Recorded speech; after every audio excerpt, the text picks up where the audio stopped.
One. Welcome, family, to another episode of the Midnight Moods podcast. This is episode 3, Conscious Conversations with real ones, real talk. And the real one we have on today is my brother, Dilshan Rain, actor, producer, writer.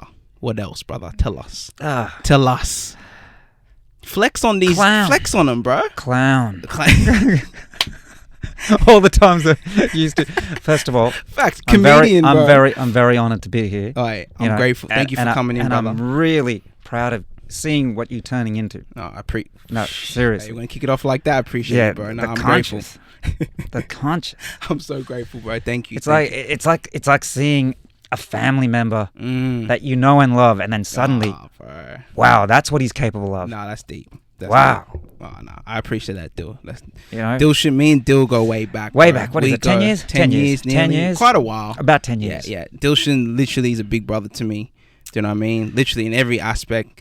Whenever I needed advice, we used to work together in hospitality. We won't say the place. No, we won't. We definitely can't. We definitely can't say the place. We cannot. I definitely can't. No. I signed it. That's all I can say about it. I signed a piece of paper saying that we're not going to talk about the place. Oh, man. But yeah. Well, we can't. We won't say where that was. I'm sure they're still talking about me though. I hear stories. Let's just say his name rings bells in the place. Yeah. And the people, if you know, you know. Do you know what I mean? Usually the management. Yeah. Nah, he's in the building. Hello. It's the boogeyman. Let me tell you something about this one. I once went in there after a mutual friend had a wedding. Oh, this is why. Yeah, sorry. A mutual friend had a wedding. Yeah. Keep going. Right? A mutual friend had a wedding, and some of our mutual friends and myself went there afterwards, right? Yeah. And straight away, they said that some of the people that were still working there told me. They got on the phone. They said, "Dilshan Rain's in the building. He's in the building." They all, and then one of them came up to me and said, "Oh, so you're Dilshan? Heard a lot of good things about you. Heard a lot of bad things about you." I'm like, "I haven't heard a thing about you. I don't even know who you are. But thank you." Damn. It's like, well, the gates of hell have opened and Satan is here. I felt great. It was like, wow, I'm a celebrity. Wow. Hey, man, this is actually what I want to get into, because I remember you telling me a while back about when you're in school and you're kind of like that person that always, the comedian, do you know what I mean? Like the class clown, would you say? Well, I was the guy that they say your name. Yeah. You either get an eye roll or you get a smile. Yeah. But they're like, oh, him. That's what it was. It's like they know you before you. Yeah. Kind of like the workplace. They used to go to my sister, your Dilshan sister. I mean, it's like. Yeah. Well, that's too funny. Yeah, facts.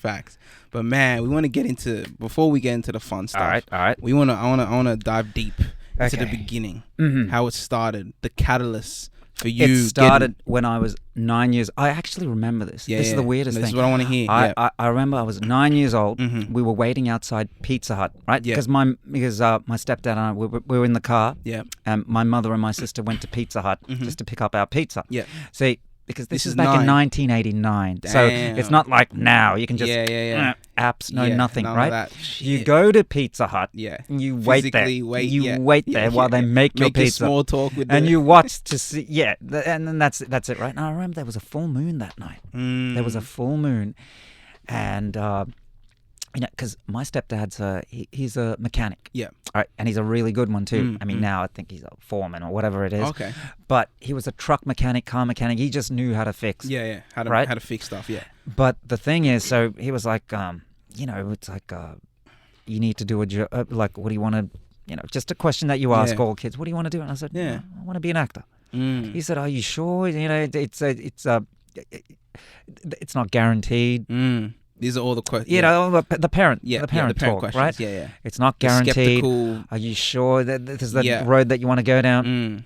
And then I was just staring at the moon because in 1989, You can see that shit. Lethal Weapon 2 just came out. Okay. Lethal Weapon 2 just came out. Paint the picture. Batman came out. Wow. Okay, the Batman with Michael Keaton. Right? Okay. Yep. And so classics, really. Yeah, this is before the Ninja Turtle craze was about to take over the next year. Okay. All right. Yeah. This is when Michael Jackson was still Caramel. Damn. Caramel Michael. The Bad Tour was still going. Okay, because the Bad Tour went for 2 years, 87 to 89. Right. This is when Michael still had the part Jerry curl. It wasn't full long yet, right? Okay. And then I said, actor. You were certain, you felt it, you knew. Yeah, you just know. Yeah.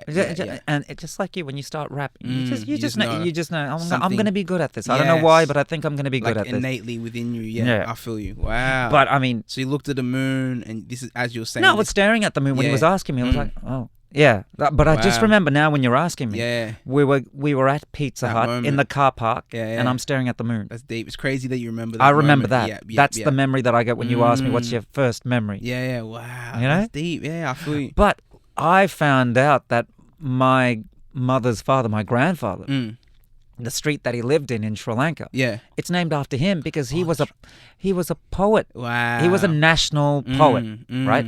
I had no idea about this stuff, and I thought because it all comes from somewhere. Like your mother's an artist, that creative side comes from someone. It comes from someone, you know. And I think because it doesn't matter what you create, you need to create something. You know, I like that. Like even if you're a chef, even if you're a chef, it's art. It's art. It really is. I mean, this is what Bruce Lee said. Okay, simplicity is the last step of art and the beginning of nature.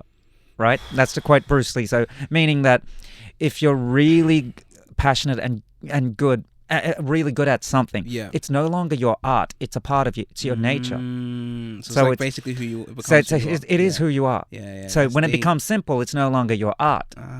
It's your nature. Oh, whoa. Whoa. But see, Bruce was a massive pothead, and he had the best pot. He had the California 1960s pot given to him by his Hollywood friends, right? So he's on this organic stuff. Straight from the earth, man. From the earth, man. Straight from the earth, man. Straight from the earth.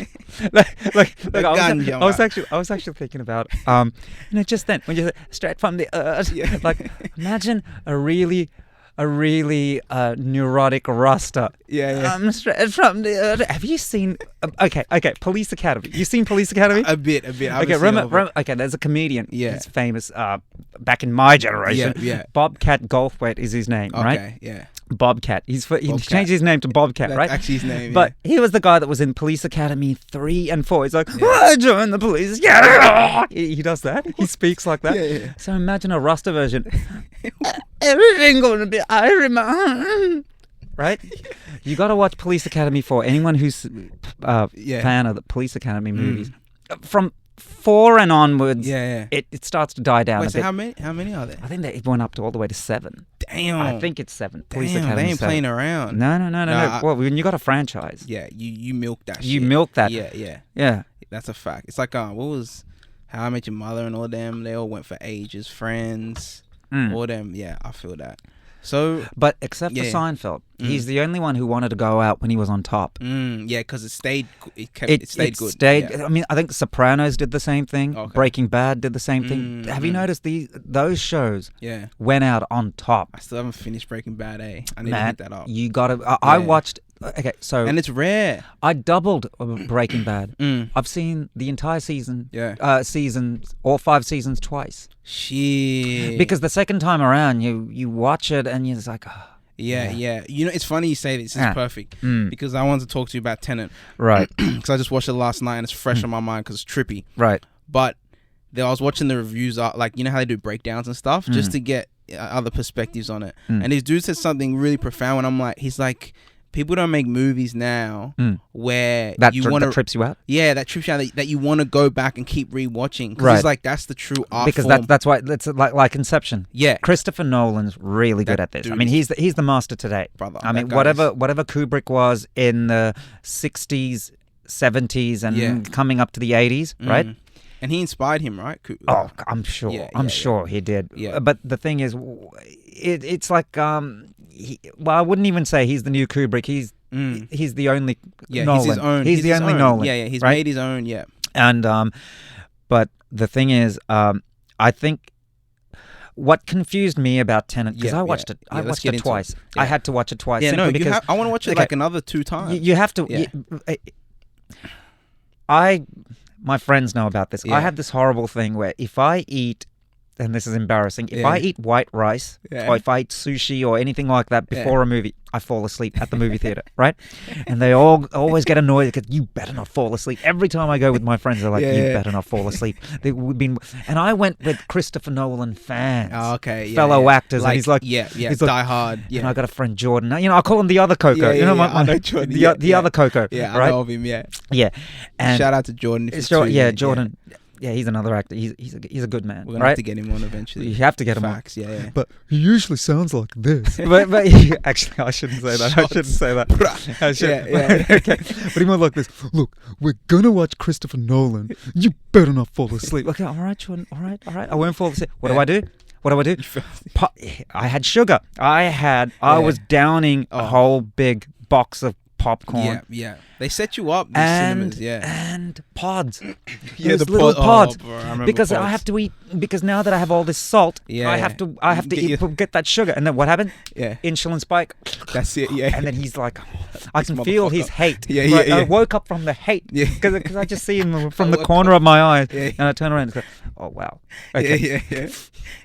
He's not saying anything. That's even worse. When he doesn't even say anything, that's even worse.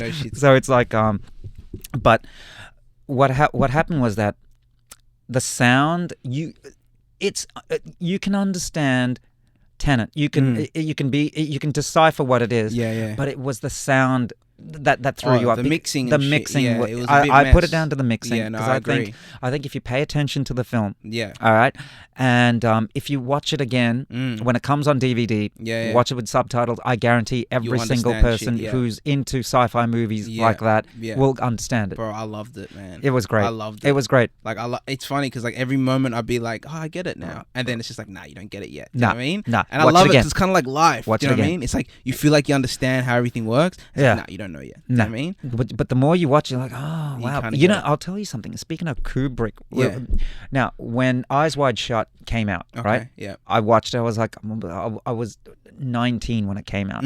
I watched it, and I was like, what is this, right? Yeah. And then later on, I watched it again. I was like, and then I watched it again. Yeah. But it's one of those. Now, when I watch, it's one of my favorite Kubrick movies because. At first, you don't think it's much. You think, oh, Kubrick's losing his touch. But people forget. You can't ever say that their best work is behind them because you're evolving. As a human being, you're evolving. So Kubrick's own taste is evolving. That's deep. I like how you said that. He's always evolved. Muhammad Ali said this. He said, and I can't say it for verbatim what he said, but roughly he said that I think they said to him, "You're not the same man you were 10 years ago." I think this was just before the Frazier fight. Or not the Frazier fight. I think the Foreman fight, or it was around. No, it was when he was around 40s. Yeah. I think it's before he fought Trevor Burbick. I'm not sure. Anyway, so they basically said, "You're not the same man you were." He said, "If I'm the same man I was that I am in my 30s, that I was in my 20s, then I haven't learnt anything." So he either said 30s or 40s, but that part I got. But basically, that's what he said, because you are constantly evolving. That's profound, right? Yeah, you're right. Your art has to evolve with you. With you, because if you just it has to evolve. If you don't evolve, then you're not going anywhere. You're not going anywhere. Yeah. I mean, even take a look at the Beatles, right? Yeah. You take a look at the stuff when they used to be called the Silver Beatles. So when they first started out, when they were really just a rough band, it was like they were going through all of these names, and then when they were a big thing in Germany before they became the Beatles, right? Yeah. But you even take a look at the evolution of their music from 1960 to about 1965, 67, when they started getting to their hippie stuff. People always evolve. Yeah, no, you're right. You got to embrace that. You got to embrace it. You can't like hold on to it. Yeah. So what about your evolution, bro? Let's talk about because my evolution is a mental evolution. My evolution is I suppose, Like, for example, it's an evolution of manners. Okay. Because I learned what not to say to people right to their face whenever the impulse comes to me. Mine's about self-control. Yeah, you kind of got to filter. I'm an old man now. Yeah. All right, I'm 40 now. Yeah. You wouldn't be able to notice, bro. Trust me, man. This guy, I don't know, some vampire.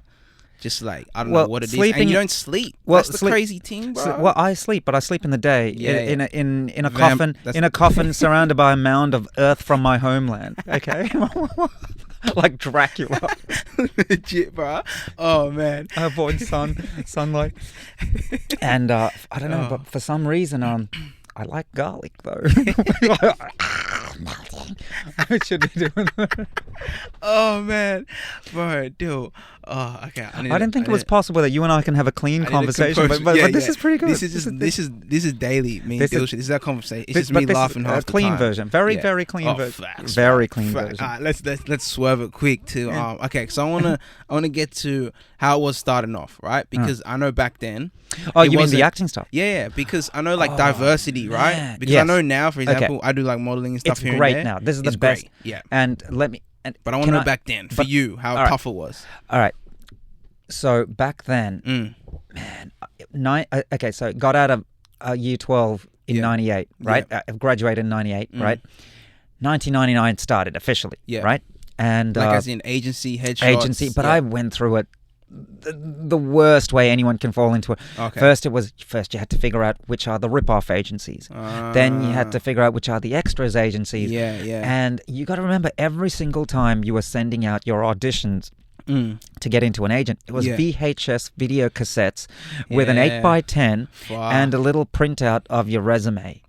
And you were trying to get in, and if you were lucky, you'd get into a level 3 agent. Oh, because the level 1s were the Hugh Jackmans, the Russell Crowes, the Kate Blanchetts, and everything, right? Right? That was the level big, 1, the big ones, right? Names, I'm not going to say who their names are or nothing like that, but if you were lucky and you got into a level 3 agent, now it's great. Doesn't matter if you have a legitimate agent, and all you need. Really, no matter who you are, is an agent that believes in you. And thank God for me, I got a great agent. This was the agent that I should have had all along. Facts. But when the time is right, you meet the right people. Yeah. When you're ready. Yeah, because for me, it's about trust. Because personally, if I trust someone, I'll go through hell for them. Yeah. Now you're loyal. I know. Yeah. And when you know that they got your back, it's different. You got different. You're ready to die for them. You're ready to die for them. You go harder. You put in your 100%. Yeah, exactly. Exactly. It's true. You need that full trust. Exactly. With the agent. I feel that makes a lot of sense. Exactly. Yeah. But I do want to say this. I do want to say this. This is the best people of ethnicities have ever had it. And to tell you the truth, they have it better than anyone else. Yeah. That's no. I know. You know what I'm saying? Like, it's benefited me a lot. Yeah, benefited. Yeah. But and you know what? And I don't think like anyone in that industry. I think it should level out now. Just leave it the way it is. Don't because you feel like they're kind of overdoing. They're overdoing it now. Now they are kind of overdoing it now. Yeah. And but it'll find its balance. Like anything, it always does. Yeah. It always does because the free market. You got to remember something. The free market, no matter what anyone says, it dictates how social change happens. Because there's people who want to push it. Yeah. But the free market always wins because it's free will. Yeah. You take a look at sports, you take a look at anything where they have something that they want to show or something that they want to push, but the free market will determine whether the audience, the consumer, wants it or not. Yeah, true. So it's up to the consumer. True. No, that makes a lot of sense. Back in the 90s, clearly you can tell I'm a massive Bruce fan. Yeah, I'm a massive Bruce Lee fan. That's a fact. Yeah, right? Yeah. Now, I remember in an interview once, early 70s, Bruce did an interview and they said, how are you as a Chinese person gonna succeed like in the United States? Yeah. And he said, it's okay if I honestly express myself. That dude was on one. Yeah. You know what I mean? And that's and honestly, you take a look at anyone with any kind of a personality, you don't even notice what they are. Or what you're told they are. Right. You take a look at Matthew McConaughey. I don't see a white man. I see Matthew McConaughey. You see Denzel. You don't see a black man. You see Denzel. You just see them for them, like their right? spirit, you see their soul. Them for them. I mean, I look at Jason Statham. It's Statham. Yeah. I know what you mean. Jeez. It's like a persona more than a physical act, like a look. It's who they are. Who they are. Yeah. It's who they are. So it doesn't matter if you. It doesn't even matter casting them as an ethnicity. Cast them as who they are. Yes, I like that. I like that deal. So, what advice would you give like your younger self? My younger self? Yeah, like starting off. So my younger self. Yeah. The advice I'd give him is nothing to do with acting. Okay. What is it? I want to hear. Oh, you want to hear this? I was actually talking about this the other day with. Actually, even today, with a mutual friend. Okay. I was talking about this with Lena. Okay. Yeah. All right. Shout out to Lena. Yeah. Lena. Because I told her I'm going to come on your podcast. That's it. Does Coco do a podcast? I said, man. Tap in. I said, it's not little Coco anymore, man. He's all grown up. That's a fact, bro. Yeah. Man, I'd actually tell my younger self how to be around women more than anything else. Okay. How to engage with them. Yeah. Because I know what you mean. Yeah. Because when you're young, it's a whole different perspective. I was a psychopath. I would have just said, just shut up, smile, and be polite, and then walk away. Yeah. Don't actually say what's on your mind, bro. You know what? Yeah. Shutting up, being polite, and walking away will do you more good than anything else. All right. So then what would you give yourself acting-wise as advice? Do you know what I mean? Your younger self. I would actually, I wouldn't because everything happens how it's meant to. Everything has happened the way it's meant to. True. And the other thing is, when you are that, I mean, do you really listen to anyone when you're that age?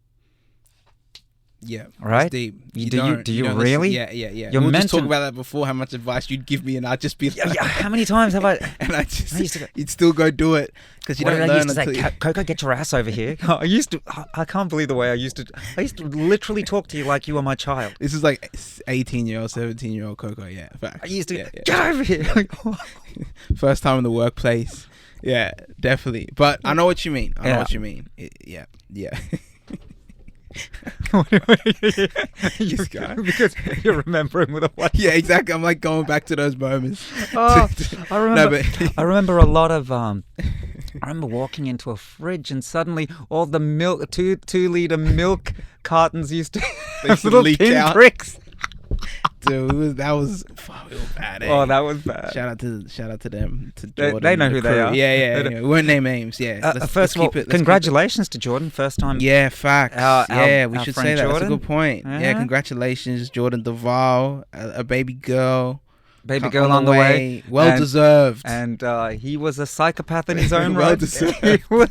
He was. He's a great man. Let's just say he climbed many mountains, and some of them were Everest. A lot of Everest. We're talking about climbing mountains. Yeah, I know. We talking. Oh man! All right, now let's get back to you. Let's go back to something else. Yeah, I want to talk about you, Dil. Okay. So let's talk about like your first. First audition? First, yes. Or the first one that I got? Yeah, it was that first audition, and then the first one that you got, and the feeling. Oh man, I still remember that. Yeah, and I still remember what movie I watched afterwards. Perfect. Right, so paint the picture, brother. So, my first ever audition was it was a Nappy Sang commercial. Okay. Right, yeah. and it was my first ever audition. And I remember walking in there, and I remember thinking, "Wow, everyone here is an actor. What am I doing?" And I walked in. And so it was just a non-speaking role, but you're the main guy in the commercial. Yeah. And then I just pulled a face. And then later on, I walked out of there, and then my agent said, "Congratulations, you got it right." First audition. I remember. Here's the thing. I don't want to get too weird, but before I went in, this is getting a little personal, but it's not too personal. No, I actually said, "Please, God, give me a sign if this is what I'm meant to be doing." Right? Yeah. I went in there, I did my audition, and my first audition, got it. right? And I thought, okay, thanks for the sign. Yeah. It's like, You know? check. Yeah. And after filming, it was around Chatswood. I went to Chatswood. American Beauty just came out. Okay. Yeah, I've seen that. So that was for us. 2000 came out here. Yeah. American Beauty, right? Okay. And I remember after filming, I went and watched American Beauty, and I remember that day. It was a sunny day. Yeah. Yeah. I played a soccer referee. Now, because I was such a skinny kid back then, right? Yeah. I remember, during wardrobe, I took some of the shin pads, Oh, the shin okay. pads that Yeah. you can have because I was meant to be a soccer referee. Yeah. And thank God, because my calves looked filled out. So on camera, I looked like a tall kid because I looked proportionate. Because of the pads. Yeah. Oh, I was like, oh, thank God. What a first audition. First audition, yeah. So first audition and you got it. Yeah. Just like that. Yeah. So what was like after that? Were you like, all right, this is like... Well, see, my second audition I got as well, but I think I got Right. the second audition. See, I'm not because my second audition was for Opera Australia. They were doing a Midsummer Night's Dream. Yeah, They were doing a musical version. So they hired actors as well just to come in. Okay. And I thought, Midsummer Night's Dream at the Opera House. Yes. That's going to be a good That's credit, big, yeah. and it goes for a month. Yes. So this is back in 2000 money. Okay. I was getting like 100 and something a night. Okay. For like 3 hours Yeah. work, you know? Wow. Okay. And it was my first time at... That's decent though. Yeah, That's decent. look, I didn't care what it was. Yeah, I mean, yeah. I was living at home. Yeah. And it was still decent. Yeah, of course. And I remember the hotel that I was working in. I told them, look, for the role, I have to shave my head, Okay. right? And because it was a hotel, they said, Yeah. oh, well... And they were wrong to do this. Later on, this is what made me get into union stuff. Okay. Getting So into this was the union. catalyst for the union. Yeah, because I found out, wow, these hospitality Yeah, people are yeah, they're cowards, yeah. you know? It's like you can't lie. Yeah. You stick to it, right? Yeah. I mean, tell the truth. And I remember saying it to my manager at the time. The general manager's bald. I said, I just shaved my head. What's the difference? So would you like me to grow the sides and leave the front? And I did say that. Because I was furious. Bruh. I was furious. And here's how I got revenge on them. You want to know how I got revenge? Yeah. All right. Now remember, this is man. year 2000 when Here I we did go. this. Yeah, This is yeah. year 2000. Ready? Okay. Now, I wanted to pierce my ear. Right? Okay. Just to get an earring. Yeah. Because I was stupid. Yeah. As if an earring's going to look good on me. So I pierced my ear. Yep. You know, and then they said, you can't have pierced earrings. Yeah. A pierced ear unless you're a female. I said, Okay. oh, really? Yeah. So I went through the rule book and it said, This guy. it's either stud or hoop, no bigger than a 5-cent piece. Okay. So when I got that, they said... So nothing about females? No, they said you have to have both ears pierced. I said, okay. Next day when I got did it? Yeah, I did. And then they were like, oh, hi. And I got 2 hoops, 2 gold hoops. Yeah. I was a pretty boy as well. I looked like I love walked it. in. The Next day I came, and they were like, You weren't fucking around, eh? And then, Yeah. and now remember, what I did next. Yeah. Okay. I got away with Yeah. by using the race card. Oh, you used it. You want to know what I did? Hey, yeah, You want to know what I I want did? to hear it, of Okay, course. here we go. Here we go. Here we go. So, remember, Yeah. this is year 2000, 2000s, yeah. and it was a 4-star hotel. Okay, So it wasn't so it wasn't yeah. a 5-star hotel. But still. But people, look, all hotels are the same. I'll just tell you that. All managers who apply for manager positions, no Yeah. matter which, they're all the same. Same, They all same. run the same. Yep, yep. They just charge you different prices for the room that you're hiring, right? Okay. Yeah. It's all the same. That's from an inside guy right here. Yeah. 20 years of it, it's all the same. Yeah. Okay. You meet the same people with the same stupidity. But look, I'm not going to say where I work now, but this Yeah. is the nicest people that I've worked in. Because I always used to say, if I want my last hospitality job to be with nice people, from HR Yeah. to managers to the staff I work with, They're are all- the nicest, most See, you genuine normally people. don't get that. Like No, I sometimes never you got just get that. staff. In 20 years, I never got that. You never get all. I never all got, you never get levels. all 3. Yeah. Yeah. I bent them to my will in most places. You know about that? Yeah. All right. Yeah. Okay. Fucking OP Because when people. you go legal on them, they're They freak out. Yeah. right? And they deserve it. The ones like that, the ones who bully the staff, No, of deserve course. it. Yeah. No, we don't fuck with. We don't like bullies. You don't like No, bullies. no, All right. yeah, Now, we don't just to fuck with say, that. everyone that I screwed over was a bully. I wasn't Yeah, even. I yeah. warned them so many Yeah, times. True, so true. here's You what happened. would warn motherfuckers. So yeah. here's what happened. I decided I'd like to color my hair because I'm 20 years old. Yeah. That's what you do when you're Yeah. 20 and stupid. You Colour try hair, pierce try, your ears. Yeah. all kinds of stuff. Yeah. Try stupid I'm pickup surprised lines. you get a tattoo or something. No, because I wanted something. I didn't want anything permanent. Yeah. Because Forget you knew. that. Yeah. Forget that. You knew you were changing. Forget Yeah, I that. feel you. Because that's one good thing I never did. Never got a tattoo because I knew. Oh, wait a minute. What if I? Yeah. Nothing permanent. Right. Yeah. So, I went and dyed my hair red. Whoa. Red. Dude. Red as This in is a like. whole nother Dilshan, We're man. talking about maroon red. Wow. Okay. Maroon. Yeah. Okay. Like Queensland, like state of origin maroon, right? Is that what you mean? But that kind of color, yeah, Like that type of- yeah. Yeah? Actually, I tried to make it as natural as possible. Okay. But it kind of came out a little maroony. Yeah.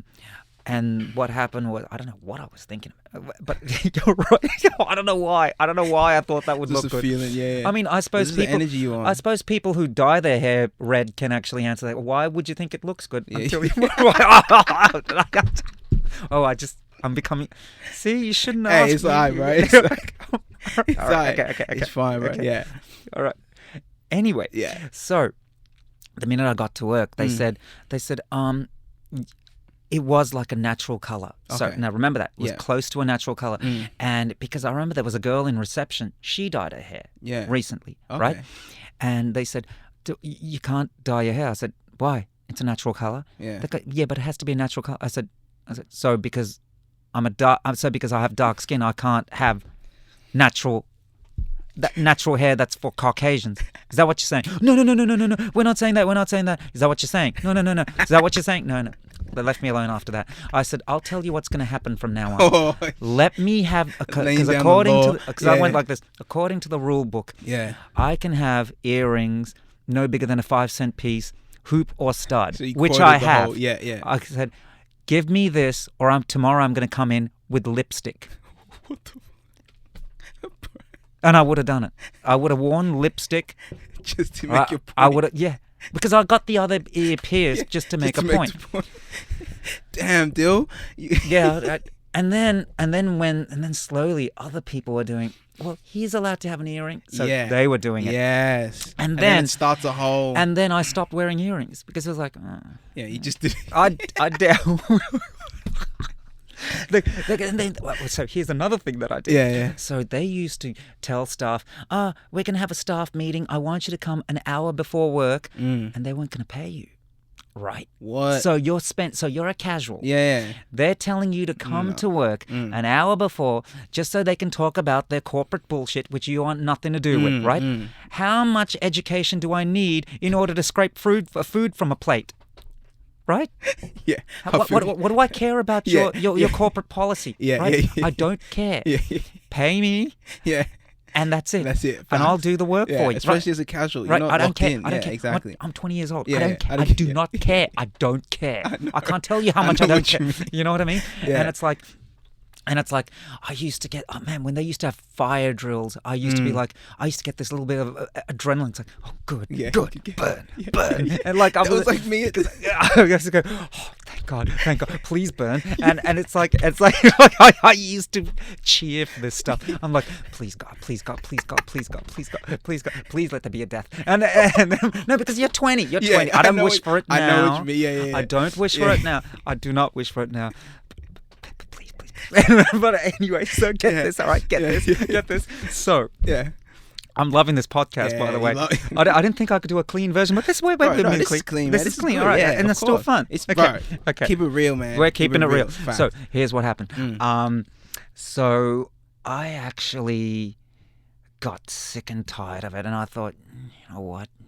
I don't like this. I said, look, I checked with the union. I wasn't with the union yet. I was checking my rights. Oh, okay, yeah. I was checking my rights. Yeah. And I said, yeah, look, I don't want to come in, if I'm not going to get paid. You know, you're wasting my time. Fair right? enough. Like it's like everything that we talk about.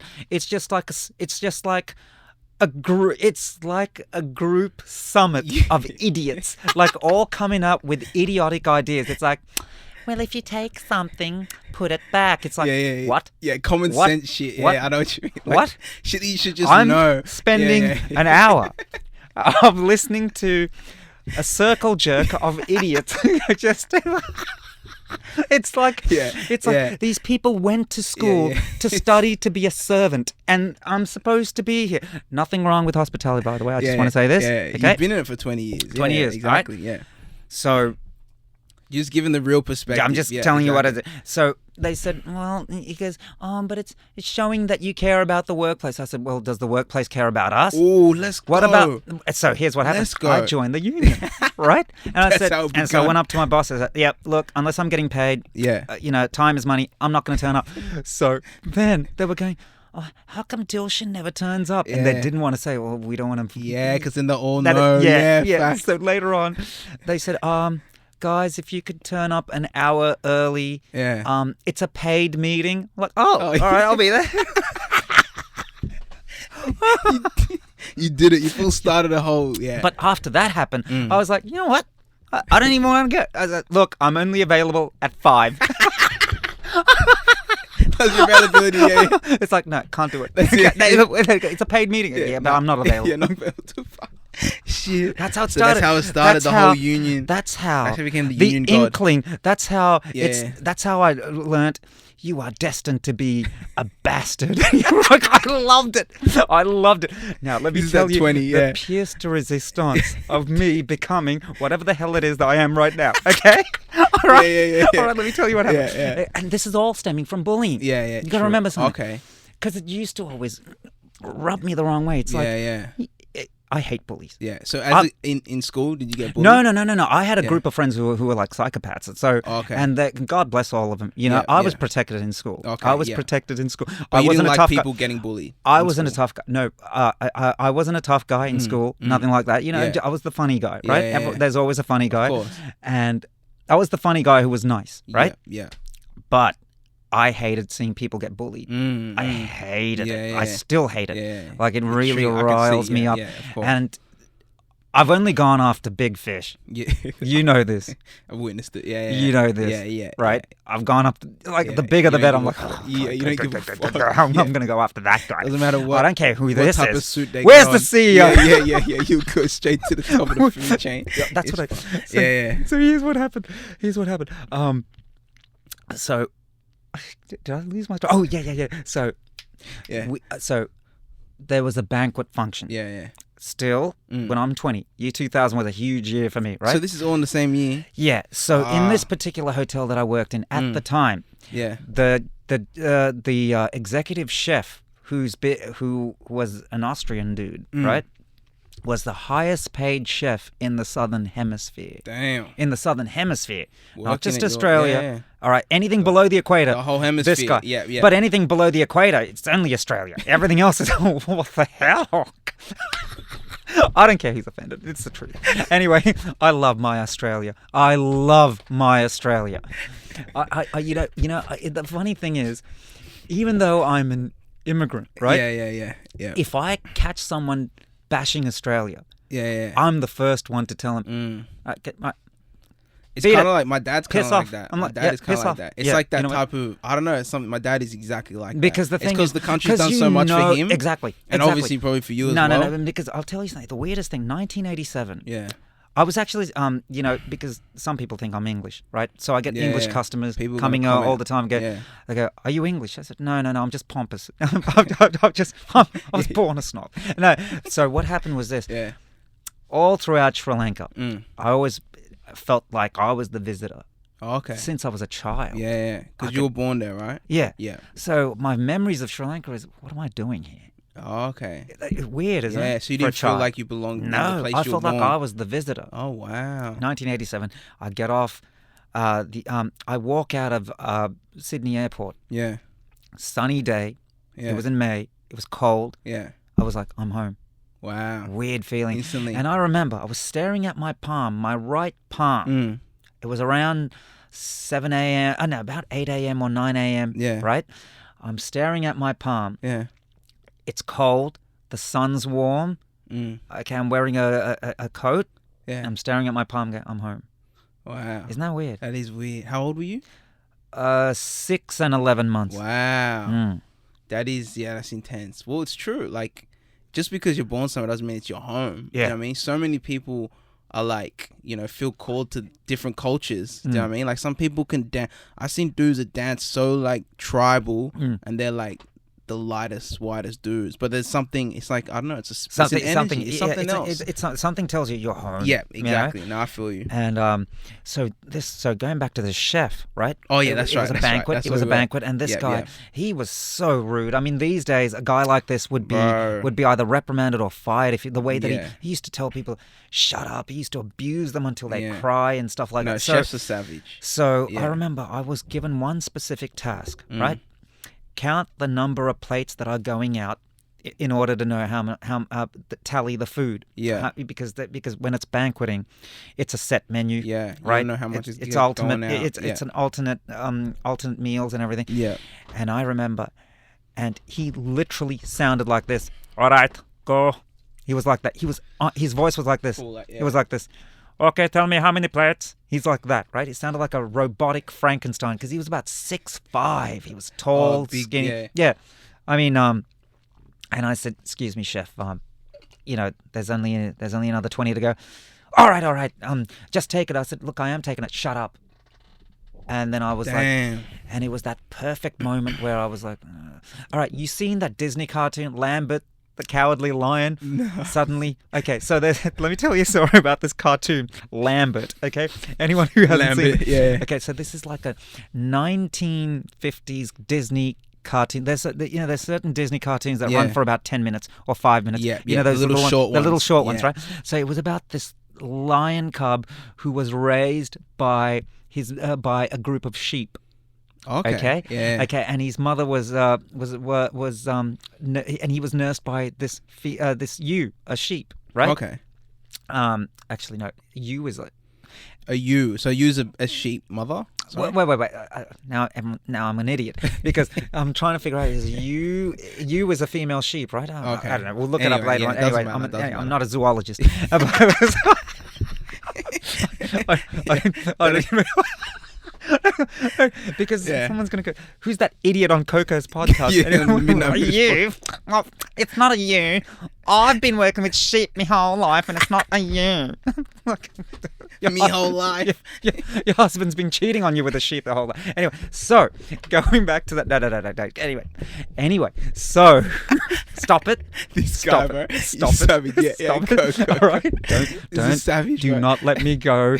The full Dilshan. Don't. Please stop me, please. All right.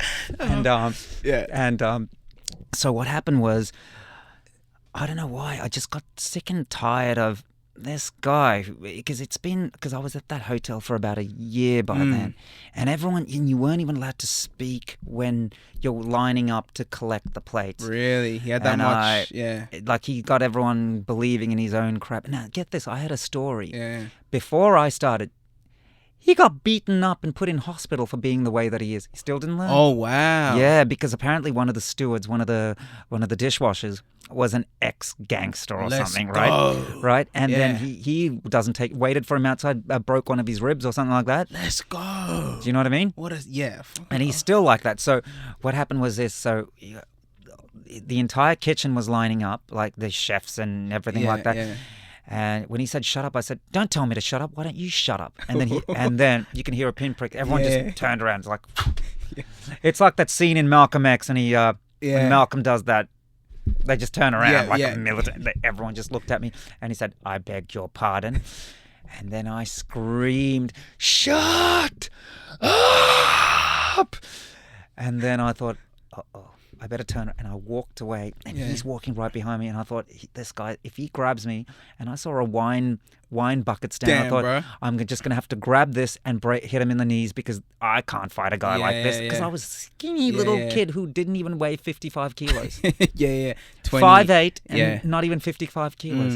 So, you know? Yeah, I feel you. A skinny kid. Yeah, it was a mismatch if it went down to that. And then and then later on they said, you know, he's complained. He's the executive chef that you told him to shut up. I said, yeah, he told me to shut up. So they said, well, there's going to be a HR meeting. I said, all right, fine. Yeah, and then, you're union at this point or not? No, yet? I became union afterwards. Oh, okay. I became union afterwards because I thought, man, I got screwed over. Yeah. I had nobody on my side. I had to fight the entire hotel by myself. My supervisor was there. He was a nice guy. He was trying to be helpful and saying, look, this guy's always rude to to all of us, right? And poor guy, because he's there for his career. Yeah, right? You're just God bless him. So, but I was on my own. I was basically on my own. I was thinking, I'm getting screwed over. Yeah. I'm getting screwed over, right? Yeah. And then so HR was like, will this happen again? I said, yeah. If every time he says to shut up, it's going to happen again. Yeah. He goes, but you can't talk like that. I said, but he told me to shut up. Yeah. Then the head of food and beverage said, look, when I was in hotels, there's horrible things that chefs said to me. I said, but I'm not you. Yeah. And I will not take this. Yes. I said, I will not take this. I said, didn't this guy actually get beaten up before for being like this? You said that too. Yeah. I said, I've heard the stories. I said, I said, I was doing the job that I was told to do. Yeah. And then he swore at me, and I was trying to help him do his job. Fuck, dude. Right? You ain't fucking around, bro. And they said, but if you get 3 permanent, if you get reprimanded 3 times, right, and it's a written warning, they said, they can fire you. I said, so I got 2 left. They said, do you realize that? Yeah, I got 2 left. Yeah. Because the way that I thought about it was that, this is a job. Yeah, exactly. It wasn't. This is a job, and I did not sign up to get abused for doing my job, right? Exactly. And and so here's what happened. He got humiliated, right, when I told him to shut up, because I made sure everyone. Did in front of everyone. I made sure the restaurant upstairs could hear me as well. So the first time I met you, the whole chef thing. Oh yeah, you were gonna go. No, I'll get. So that's happened before. Whenever a chef is rude to me, the first thing I say is, "The hell did you just say to me?" Because now it's like, nah, forget it. Yeah. Forget it. Yeah. I'm gonna fillet you. So you're gonna need that knife. Okay. I'm gonna fillet you. Pick up that knife because you're gonna need it. Yeah. Okay. I want it to be a fair fight. Pick that knife up. Pick it up. Yeah. You know what I mean? Yeah. Because they're cowards. They do have they're a bit of, they're on a power trip, a lot of them. Not all chefs, but. No, I can't, no, not all chefs, because they are amazing, nice, decent chefs out there. But I will tell you something, most of them, cowards. Yeah. Absolute cowards. Because the thing is, you do not, a man's power or a woman's power, a person's power comes from how they can show how humane and kind they could be to people who are less powerful than they are. You know what is that saying? Like if you want to see the content of someone's character, give them power. Give them power. Who said that? I don't know who said it. That's nice. But if you really want to see how what a person's character is, give them power. I like that. And when you give them, you kind of see their true colors. You really see their true colors. Yeah. You see how they function. You really see how they function when you give them power. Are they going to be benevolent? Are they going to be kind? Or are they going to be a tyrant? Some greedy And after that, he never said a word. Wow. So guess what I did? So kind of learned his lesson. Well, I wanted to see how far I could push it. I used to whistle while we're waiting and everyone's quiet. Because I knew it annoyed him, and I used to smile, seeing how far I could push him. He never said a word to me ever. And I used to have full conversations, and whenever he would say something, I said, "What? What did he just say? Is he mouthing off again?" And I pushed it. But he was humiliated. That's a true coward. He got humiliated in front of his own staff. Yeah, and they don't like that. No, they don't like that. No way. No, real cowards, once you humble them, they will always be silent around you. I really like that quote before. I'm gonna have to I need to write that one down. I like that. We need to look up that quote and you. Yeah. The sheep. Any zoologists out there, let us know. Just say, I am going to research this. Yeah. I'm going to Google it. We'll fact check later. We'll do a fact check later. Yeah. Let's get back to you though, Dil. Let's go back to me. You. Oh, me. Oh, right. You. Right. I want to talk about Fat Pizza. Right. Yeah. Because would you say that was like your first kind of big on screen? What would you say was? Fat Pizza was actually. Yep. You know the funny 'Cause I thing was is, big here, you man. met my ex. Yeah, actually, you did. we You did. worked. Yeah. Now here's the thing. Fat Pizza and Hauser, Swift and Shift Couriers, all done by Paul Fennick. Okay. Okay. So he had houses and all that. No, it's all him. Oh, It's all him. He writes it, he directs it, he produces it. Oh wow. It's all him. Wow. It's all him. So if anyone, it works because of Paul. Yeah. Paul okay. is the one who creates it. He's the fuel behind it all. He's the feel behind. And Okay. and now let me tell you another thing about Paul. He loves his fans. He knows that it's his fans who That get him make to- the show. Yeah.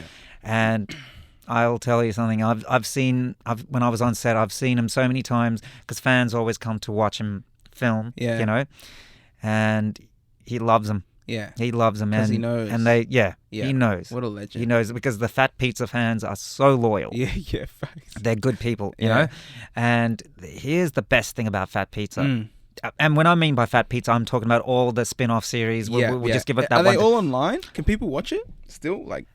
Yeah, it's all online. It's online? I Like think you can get it. YouTube I think or- you can get it on Netflix and Oh, wow, I'm okay. pretty sure. I'm not sure. Don't Yeah, quote me on it. yeah. I'm pretty sure. Alright. Like Well, I was everyone about. check it out. Like I man. was about you. You know, I'm pretty sure. Right? And yeah, he's very Yeah. loyal. Yeah. So we were talking about how loyal he was, right? Yeah, you were saying, yeah. So with Fat Pizza, What was your role again? You were the... I was how it happened was Yeah, this. yeah, okay. So about my ex. So when we were about to move apartments, Mm. okay, here's how loyal it is. Okay, now Yeah. it's been a few years since I've been on Fat Pizza. Yeah. But at that time, Yeah, it was yeah. it was 2013, Yeah. and we were about to move to another apartment, Okay. and so we called this delivery guy, Okay. not knowing just a delivery number. The guy was like 10 meters away. Yeah. Sticks his head out. He goes, "You're from Swift and Shift. I'm your biggest fan." I'm like, "Well, I don't have my makeup on, like Yeah, the way yeah. they made me look." Yeah. Right? I said, "Really? You're my biggest fan?" He goes, "I know it's you, bro." And he shows me his phone, and I'm his screensaver. No way. Yeah. Wow. Yeah. Bro, that's intense. I was like, "Wow." That's a moment. I was like, "Really?" I Yeah. said, "Thank you." I said, Yeah, That that's was- a humbling moment. it's eh? very humble. And, Yeah. and the funny thing is, when men recognize other men, they don't look at you with a smile. They look at you like they squint their eyes and Yeah, everything. yeah. And so I remember one time I was walking down the street. This guy kept on looking. I thought, is he going to mug me? So here I am. I'm getting ready to cock up my fist. Yeah. And I'm thinking, the minute he comes here, I'm Someone's going to hit gonna him jump. right in the throat Yeah. because he's going to jump me. And then he goes, loved you on Fat Pizza. I'm like, relief washes over. And you're because like, you didn't know. oh, Yeah. and you're so grateful. And it's Yeah. like, yeah. That's crazy. So now when people squint, it's like, oh, it could be for another reason. Yeah, so, yeah. So you're not ready to drop. no. Keep in mind, Dilshan studied Wing Chun for how long? 15. 15 years. Yeah. So he's always ready. So don't try it, peoples. Don't try it. I'm always ready, just in case some of the girls I know were like, there he is. Let's Get him. Let's get him. Let's get him. Go. I They studied it assemble to like save me Voltron. from my exes. No, that's not why. This But guy. that's why. No, it's not. Yes. So did you have to audition for? So you want to know how I got into Yeah, it? how'd you get in? Right. Okay, so at that hotel, Yeah. that same hotel, now that I became a legend in that hotel. Yeah. Okay, so one of the girls there, she was a dancer, Mm. and she was on Fat Pizza the movie. Okay. I think she was in Fat Pizza the movie. She was one of the girls getting screwed in the back of the car. Okay, like yeah. as you do. Yeah. And I remember, or something like that. Yeah. And I remember I saw Paul. Sorry, I shouldn't walk away. No, that's all good. Bro, take a sip. Relax. oh, Relax. okay, Yeah, thank there's you. I'm no. just- It's all good, bro. We out here. It's the Midnight Moods podcast, making some Midnight Moods moments, and Dilshan just having a Dilshan just spilled some. I just felt some He had a water. moment. I just had a moment, and I ruined the joke because what I should have done was I should have spilled water on my crutch and go, Coco, look what you do to me. Now, keep it clean, Coco. Stop it. Coco, This guy, stop bro. it. Coco, stop it. Anyway, so you're gonna get, what? Dilshan will take no one everything. is gonna. They're gonna call and they go, we're never gonna listen to Coco again because The they're some podcast. psychopath. And this is the kind of people he's hanging out with. Anyway, so what happened was, Yeah.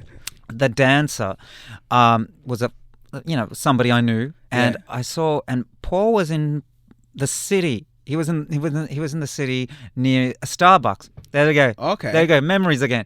He was sitting outside a Starbucks. Yeah. Okay. I like the connection there. Yeah. Yeah. So I just remembered now where he was sitting. Yeah. He was in the city, Circular Quay, Starbucks. Yeah. There you go. That's great. There you go. Yeah. And it was 2002. Okay. Yeah, 2002.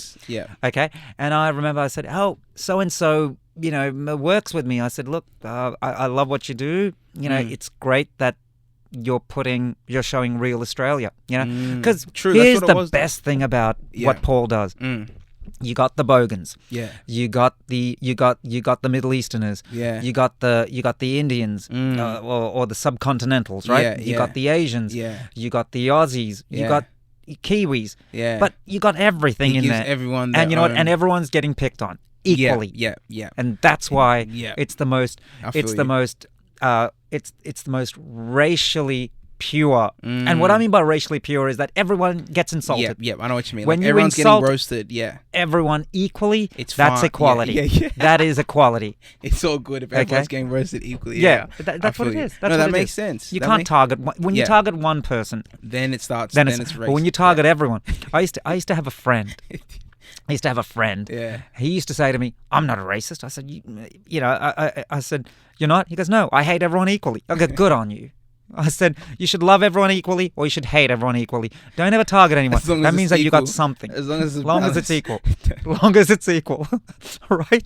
So, so my So another talking to him in yeah, this, yeah. and then 2 years later, okay, I'm Yeah. no longer in that hotel or Yeah. anything. I'm in our previous, Okay. my first time around. Yeah, because yeah. I went to our previous employer twice. Oh, really? Yeah. I did not know that. So Yeah. you worked for him, quit?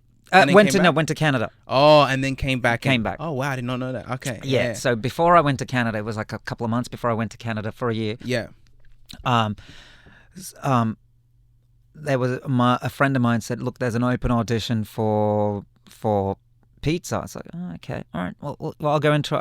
So I auditioned for it, Yeah.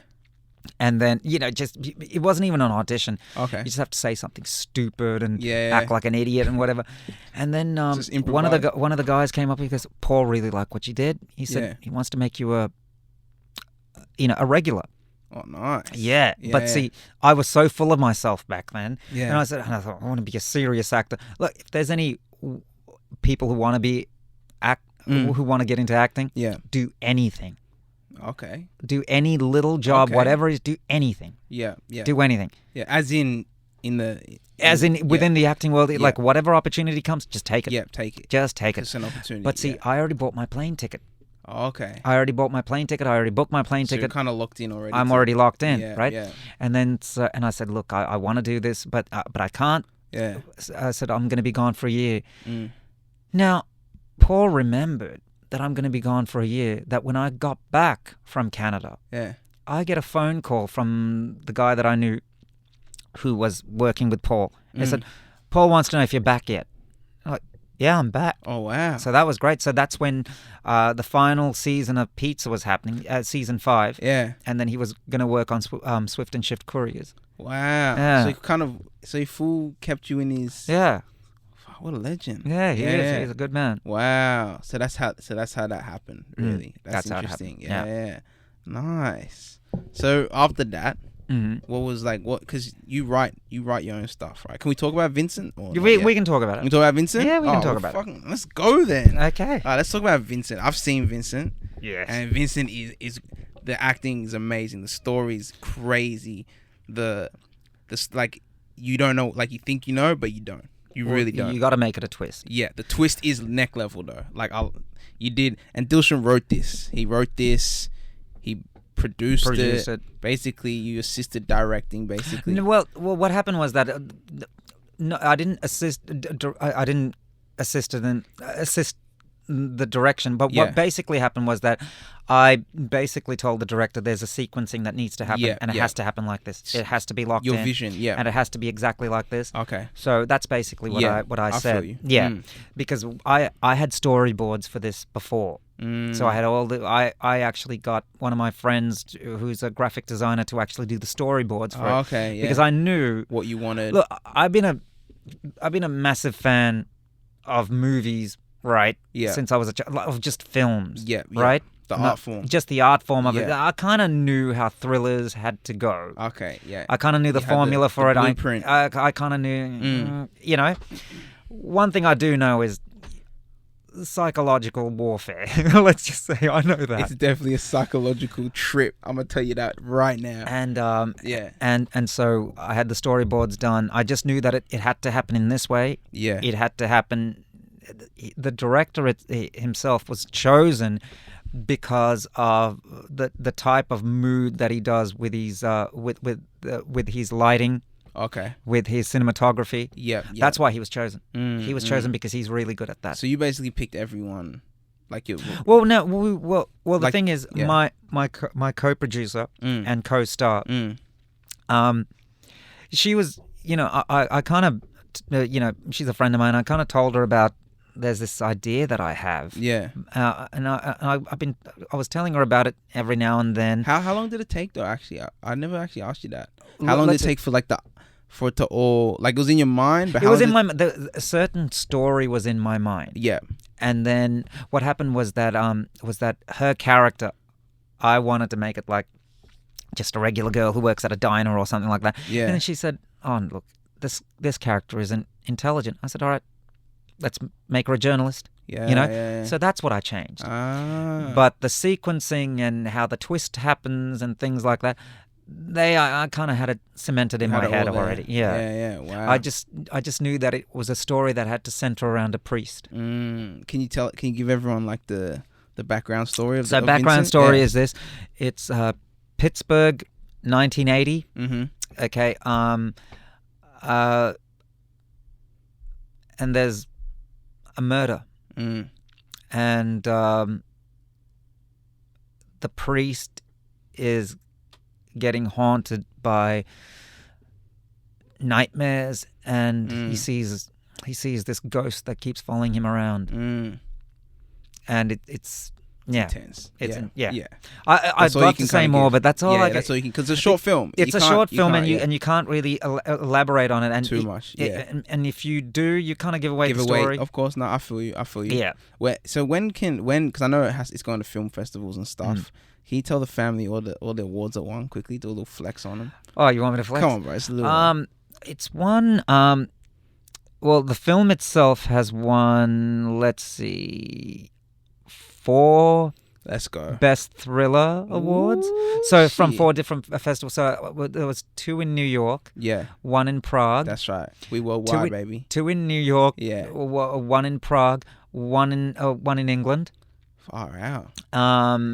And what else? Was that? That was yeah. Yeah, 4 for film. For the film For the itself. film itself, yeah. My co-star, she won an award for the acting. I won an award for the acting. Let's go. And then our makeup lady won one for her makeup. Ah, nice. And soundtrack? Did you get something for? Oh, we got nominated. Oh, for nominated. Okay, Okay, for the soundtrack. I feel you. Yeah, and yeah, soundtrack as well. I kind of had the soundtrack in my mind. I just knew, because I'm a fan of classical music. Yeah. I love classical music, Yeah. and that's probably the only form of music that I really listen to. Yeah, I feel you. Because I think everyone listens to music for the same reason. It's to put you in a mood. Yes. Right? This is the Midnight Moods podcast, bro. Right. It's a mood. Doesn't mean that I don't appreciate other music. No, of course I do. Yeah. But it's just there's something There's about it, of there's course. something about Germanic classical music. It's just Yeah. it It just connects. You moves connect you. with it. I connect Yeah. with it. Everyone finds that. Everyone finds Yeah. that something. I Nah. mean, with you, it's reggae, rap. Yeah, reggae, hip hop. Yeah. Yeah, that's definitely my things, bro. Mm. Yeah, that's it, man. You got to tune into Midnight Moods, man. We got the reggae music, the Afro beats. You know what I mean? We got it all here, East Side. Quick little promo. But Dil, I want to get into like the whole creative. Like, how does it? Like, do you write first? Well, do you Oh, do you know what I mean? the process. The process. Well, basically, what it is, look, you know, 'cause you're making a movie, bro. you know, I can't just sit and write. Yeah. You know, I mean, I remember once Michael Jackson, right? Yeah. He you know, I think if you've seen that interview with him, he has this. I actually read some biographies on him where he actually said that when an idea comes to him, he just grabs whatever's next to him and he just writes it down. Sometimes he uses his pillowcases. Oh wow. Yeah, he just writes on his walls or anything. Fuck. Yeah. So there's always a goat. Yeah, right? yeah. There, no facts. All the MJs are goats. All of them. If you ever want to make your child turn into a goat of anything, call him Michael and make sure his last name has a J in it. Okay. Yeah, you look at people like Michael B. Jordan's trying to become a goat right now. Well, the dumbest thing that he did was thinking that he could actually take on Roy Jones. Oh wait, what? Remember back in the day? No. Okay, so you didn't hear about this. No. So everyone The actor? talked about it. He got it in his head. Okay. This is because of Creed? This is a side of actors that I don't like. Yeah, you are acting. Yeah. Okay? You are acting. Acting, man. You are not. Yeah. Okay. Anyone who goes into playing a boxer, unless you are doing this every day before, don't even think about taking on one of the greatest of all times. Okay? Because did he actually? No way. Roy started salivating. He goes, okay. He's like, I'm about to eat. It's Roy Jones. Roy no, Jones. Right? So this guy, because of Creed, because he had a personal trainer and a boxing trainer, he said, oh, well, I can't take on anyone who's a current champion, but maybe I can take on Roy Jones. Roy does this for fun. Whoa. Roy, did he say that? Like in an interview, he just said it? He said it, and then later on he backtracked and he didn't do it because people... He'll get killed. Yeah. He'll get killed. He'll get straight up killed. Fuck, yeah. You don't That's the side that I don't like, right? Yeah, You know, I mean, there's a part of acting that I hate, and it's like people who take it literally. Yeah. You know? I feel you. Because do you reckon he was just still in the role? No. Like he was still... Because some people just get carried away with believing their own crap. Yeah. Stop it. Don't do it. Don't do it. Okay. Yeah. You know what I mean? Don't do it. And it's like, all right, professional wrestling. Yeah. Right? As in WWE? As in WWE. There was a guy, he's still around. I mean, wrestlers would know. Jerry the King Lawler, right? Okay. He's an announcer now, right? Okay. But Jim Carrey, when they were filming Man on the Moon, right? About Andy Kaufman, a comedian, right? Who actually knew Jerry Lawler. They were friends, and they used to do this little wrestling stunt, right? Yeah. Well, I don't want to go there. Okay. Because it's a celebrity. Yeah. I feel you. And I don't want to. Yeah. No, I feel you. It's all right. But I'm just saying. Yeah. I'm just saying. I just don't like actors who play a role who actually believe you are that. Yeah. You You know? can't get lost in it too much. And it's like, I played a lawyer on TV, so let me tell you what this legally... Yes, I feel you. Yeah, what would you know about law? Don't. I feel you. Yeah. Don't. You have chest pains? I played a doctor on TV. Yeah. What? You need heart surgery? Stupid. Yeah. I feel you. Yeah. So, oh my God. Yeah, I got a question for you. Jeez. All right. How do you prepare for roles? What's your how do you prepare for a role? You asked before about the process, right? Oh yeah, sorry. No. My bad. Yeah, my bad. No. Yeah. So you basically, never finished that. Yeah. Basically, how I think about it a lot, and I let it germinate inside my head. Yeah. The idea. Yep. And then at first I think about, well, I'll let it go. Okay. And then I'll think about it again, and I'll write the key points, just the key points. Yeah. And then once I have the structure of how the story is going to go at the key points, then I fill it in. That's how I go. Because see, when you're writing a script, you got to write dialogue. Yeah. So then you think, how am I going to write dialogue that isn't cheesy, that hasn't been done before, but it is like relevant? Yeah. Now with Vincent, it's set in 1980, so I can't use dialogue that is relevant today. But I gotta make it general conversation, which can exist in the 80s. Yeah. Right? But it can't be 50s, 60s, right? It has to be 80s, yeah. Can't be like beatnik talk like, hey, daddy-o, you know, the way the hippies used to speak. Yeah. Can't have any of that, you know? So, yeah, that's what I do. Okay. Maybe I overthink it, but I keep thinking... But you kind of have to overthink it? You kind of have to overthink it because you have to give it everything you have when it comes to detail, because then I like that. because I was one of those guys that would always watch a movie and go, wait a minute, that's a mistake on camera. Ah, you spot that. I was one of those. Yeah. It's like, and it ruins the. And I thought, well, one day there's going to be a little bastard like me. Doing that to your films. Yeah. That's a good way of looking at it, though. Yeah, you got it. It's true. It's like once you make a movie, it's like you can't really look at them. You can look at them the same, but it's a different aspect at now. At the time when I was writing Vincent, I thought, you know what, I got nothing to lose. I got nothing to lose. And what else am I going to do? Right? I feel you. Yeah. And it's like something I had to do. Yeah. It's like you have to do it. It's like, I got nothing to lose. I got nothing. I need something to focus on. Yes. And then it was like, first it was writing it, and then it was like, oh, we're actually going to make this thing. Yeah. How crazy is that when you see it? Oh, when you see it, like, and it's done, it's edited. You're like, wow. It's like, wow. Because it was just here. Yeah, and then I financed it, so $17,000 later. Damn. Yeah. But we'll see. I thought, if you love it, you know what I mean? You got to invest in yourself. I thought, you know what? Am I going to regret in 10 years that I spent $17,000 or that I didn't spend $17,000? It was that simple for me. Yeah. Am I going to look back and go, well, I'm $17,000 richer, but that movie never got made? Yeah. Do you know? It's a good question to ask It was yourself. that easy. Yeah. It was that easy, the decision. Because look, not married, no wife, no kids, no one to depend on.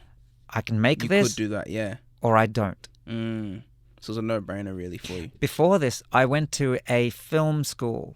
Okay. And I'm not going to say the film school, but let's just say it's the best one. Okay. Yeah. Just to do a course just about script writing. Yeah. I'm not going to tell you the director who it was, who was there. Yeah. Keep it under wraps. Yeah. Right. And I wrote this little mini.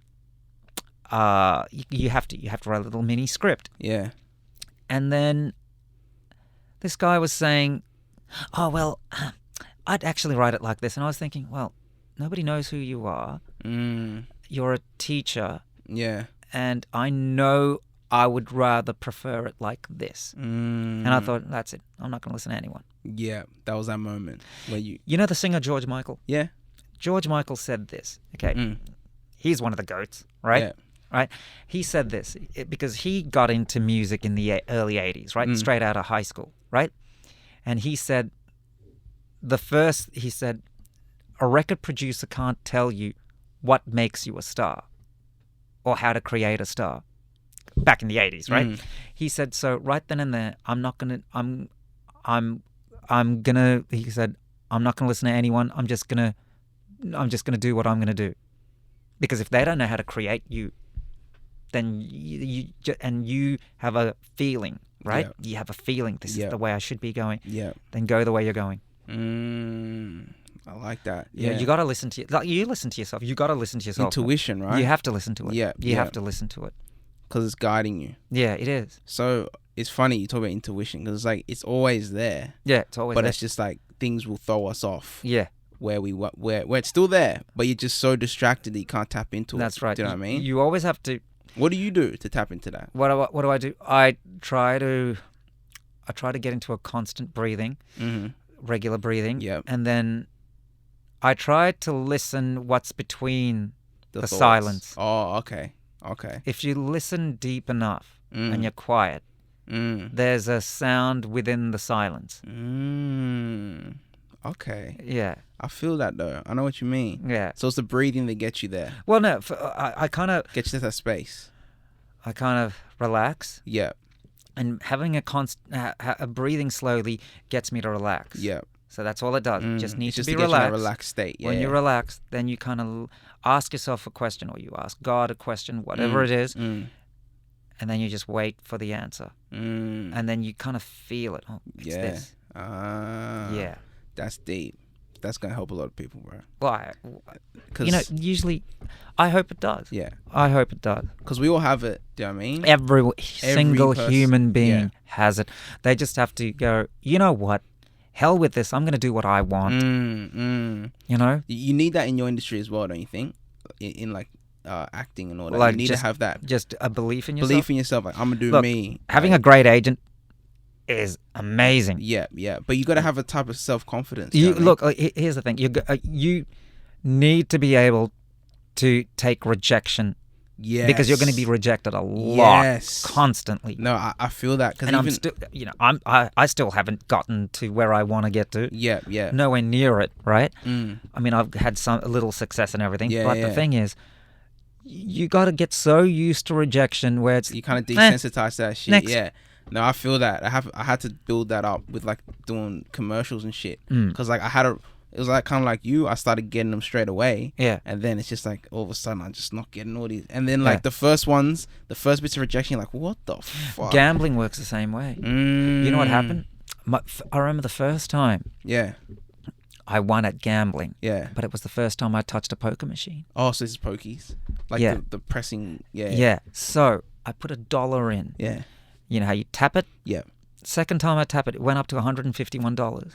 I pressed collect. Yeah. I remember the guy next to me goes, "What are you doing? You can get more." I said, "No, this is beginner's luck. It's never going to get better than this. Yeah. 150 times more than what I put in." Yeah. I said, That's "It's good enough for me." Yeah. Because I knew I keep this up, Yeah, that's it. I'm hooked. It's when you get too greedy, bro. Yeah. It is. It's when you get... You know, it's funny because I'll tell you something. This is going to be getting in like spiritual or whatever. That's it, but that's what we want. Yeah, that's what you want. This is what it's about, bro. Then let me tell Be you in something. that mood, yeah. Let me tell you something.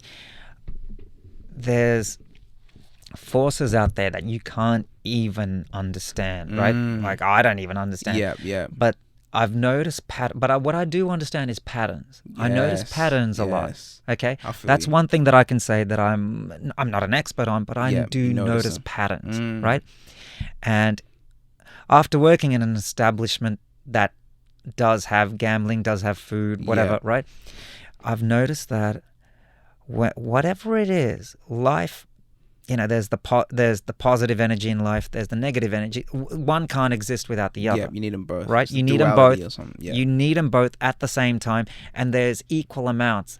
You're only focusing on one event, right? But there is a way that when an addiction, not an addiction, when a dark energy comes into your life, right? Or it's trying to get you. If you, at first it's harmless. You need to pull out when it's harmless. Oh, yeah. Because the longer you stay and believing it's harmless, it's not. It's going to get you. Yeah. You know? It's kind of trapping you. Yeah. Yeah. Wow. That's intense. It's true. But that's the same thing when you're getting too much of a good thing as well. You're like, I mean, with a bad thing as well. I mean, if you're staying into something and it's hurting you. Yeah. After a while, it strengthens you. It's like the gym. Yes. Too much of a good thing with your shoulder. Yeah. You were getting too much of a good thing. Yeah, I was going. Yeah, you got to know when to pull back. Yeah. You can't go too hard or too. You just got to find that mid ground. That's everything in life, though, right? Yeah, it's just that's moderation. Everything. That's balance. everything. Yeah. You have to have balance in everything. Everything. No, I feel that. So since we're talking spiritual talk, bro, since we're getting there, do you know what I mean? So what are some things you do for like yours, like spiritual practices? Do you know what I mean? Like what do you to whatever, like to center you, to ground you? I don't like it when I become just me that I'm talking about. Yeah, this is just you. Yeah. I don't like it when I'm becoming judgmental. Okay. I hate it. Yeah. I mean, I lash out. Yeah. And I hate it. Even when I'm lashing out, I hate it. And then I think about this a lot, and I'm like, no. I always have it in the back of my head. Remember when you lashed out on this particular day for this particular reason? Yeah. Don't. I just tell myself. Don't. Yeah. Even if I don't show the people that I lashed out at, but it bothers me. Yes. And I feel you. And I like try after it happens. While it's happening. And I even hate it. I'm like, why are you like this? Yeah. You know? It's just emotion, right? Yeah. But then you talk to yourself, you counsel yourself, and you try to do better. Counsel yourself. I like that. You have to do that a lot. Yeah. You got to do a self-talk. lot of you know, I don't know what the science behind it, but there's a lot of good in talking to yourself when you're staring in the mirror, looking right into your eyes. Okay. Yeah. You know? Wow. In the mirror. Yeah. I've heard of mirror meditations and stuff. Yeah. You look yourself in the eye, and you tell yourself, you're doing this because you're telling yourself. It's good for you. Nobody else is telling you. You know it's good for you. Yeah. And you will listen to yourself. That's deep. Wow. You know? So that's I feel you. So you do a lot of like mirror. Not all the Not time. a lot, but yeah. But it but helps. every now and then when I feel like I need to tell myself something, Yeah. I calm myself down, Yeah. stare right into it, Yeah. and I say, "Do this. You need to do this." Wow. Yeah, I've had times where I'm looking myself in the mirror and I'm just like, whoa, this is getting a little intense. Do you know what I mean? You start like, I don't know, I feel like the longer you look, I don't know, shit starts, I don't know how to explain it. It's a bit intense. Like, I don't know if I could do it. Like, I could probably do Do it it when you're sober. Do it when you're sober. Oh, man. I know. So- Yeah, I know why you're using mirrors. So Not in the ceiling though. nah, but this guy. So that was good though with the whole emotions judging. That's what you're talking about, right? Yeah. So judging. I Do you judge. think- I judge people a lot, and it's wrong. No, but do you think it's you or it's how you've been conditioned? Do you know what I mean? It's the way I've conditioned myself. But It's do you think- subconsciously. Yeah. But you think it's like you conditioning yourself or society kind of making you No, judge? no. You know what it is? Sometimes your own prejudices can condition you if you don't check it. But where do they come from? That's the question. Well, you know what? All prejudice comes from frustration. All of it. Okay. I mean, let's say you wronged me one day. Yeah. I could just think you were having a bad day Yeah. and let it go. Yeah. Or I could think, "Oh, people like you always." Yes. You see? Ooh, I like that. Do you know what I mean? Yeah. I feel you. Yeah. Ah. Yeah, that's nice, bro. I never thought of it like that. That makes sense. Yeah. And it's up to you, right? Because you kind of create that narrative in your head. Yeah. Do you know what I mean? Like you said, you could let it go. Yeah. Be like he's having a bad You day. could, yeah. Or you could take it personal. You know what? It actually happened to me 2 years ago. He must have been a bouncer, Yeah. right? But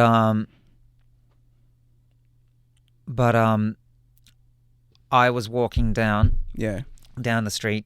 He was walking down the street, Mm. and I thought, hell with it. I'm not going to move out of his way. Is this just... And well, he didn't. Well, and then we bumped into each other. I said, he said, "You all right?" I said, "Yeah, you." You know, and then Sounds like a movie, bro. and then he was like, Yeah. he said, "You know, I don't know why you're bumping into me." And then Yeah. it was stupid, right? Yeah, yeah. But I saw the look in his eye. It was like he had a bad day. This was a good guy. I Yeah. could see it. I could feel it. Yeah. you This just was a felt good like guy. He had a bad day. I had a bad day. he's just projecting. And later on, when I walked away, I thought, when we both walked away, I thought, Mm. man, I hope he's all right.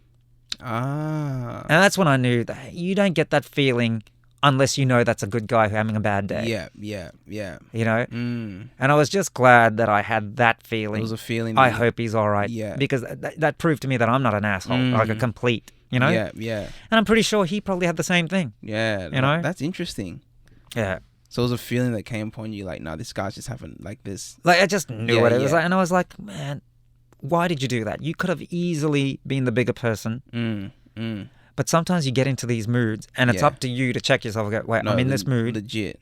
You know? You're right. I think people don't realize that they can control that. You Do know can. what I mean? You can. literally can. It literally takes like a couple of seconds to calm yourself and go, you know Yeah. what? No. That's it. And the more you do it, the better you get. The other day, I was walking Yeah. with my friend at night, and he wanted to show me something. I wanted to show him. Show him something on my phone. Yeah. And then in my other pocket, I had a bottle of water. Yeah. Bottle of water fell out, just as this guy was walking past, and it fell on his foot. Yeah. And then he kicked it. It was a homeless guy, right? Okay. Yeah. And then I turned around and I thought, oh wow, he saw two guys in the middle of the night walking, and then they suddenly stop, and then as he's walking, the bottle of water, he probably Yeah. thought we threw it at him. Yeah. Because yeah. they just see two guys and it's dark and it's near a park. Yes. Right? And I turned around and looked at him, I thought, he's homeless. Yes. What are you gonna do? What are you gonna do to a Yeah. guy? And he honestly felt like we picked on him. Yeah. Because maybe You know? he's been getting picked on all day. No, not only that. How weird is it from his point of view? You see two guys in the middle of the night. Yeah. You're in a park. Yeah. They're walking, and then suddenly they stop. Yeah. And then as you're walking past, a bottle of water just fell on. I dropped a bottle of water on him. He I probably feel thought you. that. Yeah. You know?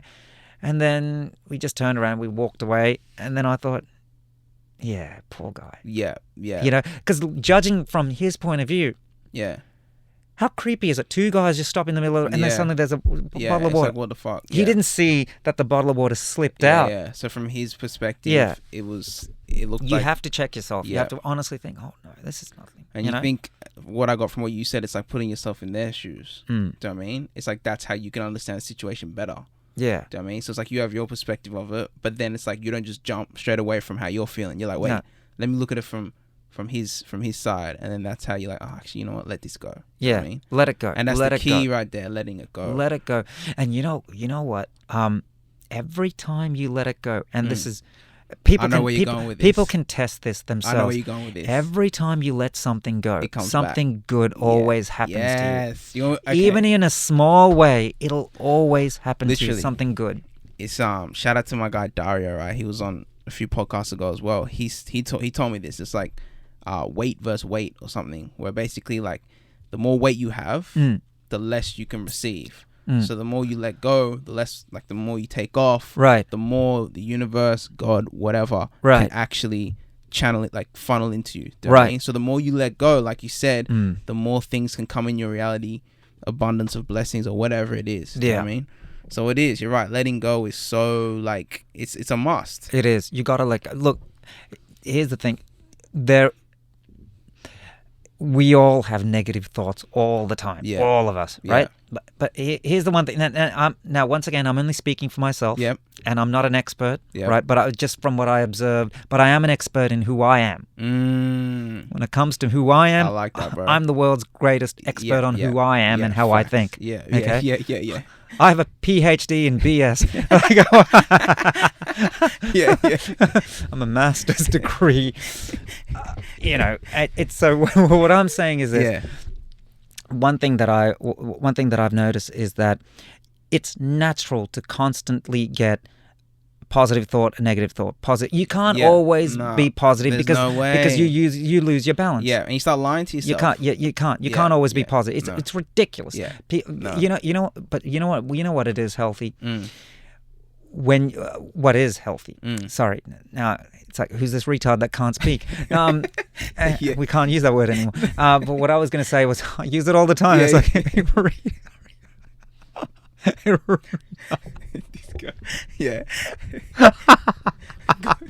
my little sister, she's the most politically correct person, but every time I say something, she smiles, she rolls her head, and she goes, you can't say this. I just did. So I say it to her 10 times in a row. So, Dilshan gets a pass. I think you get a pass with everyone, bro. I think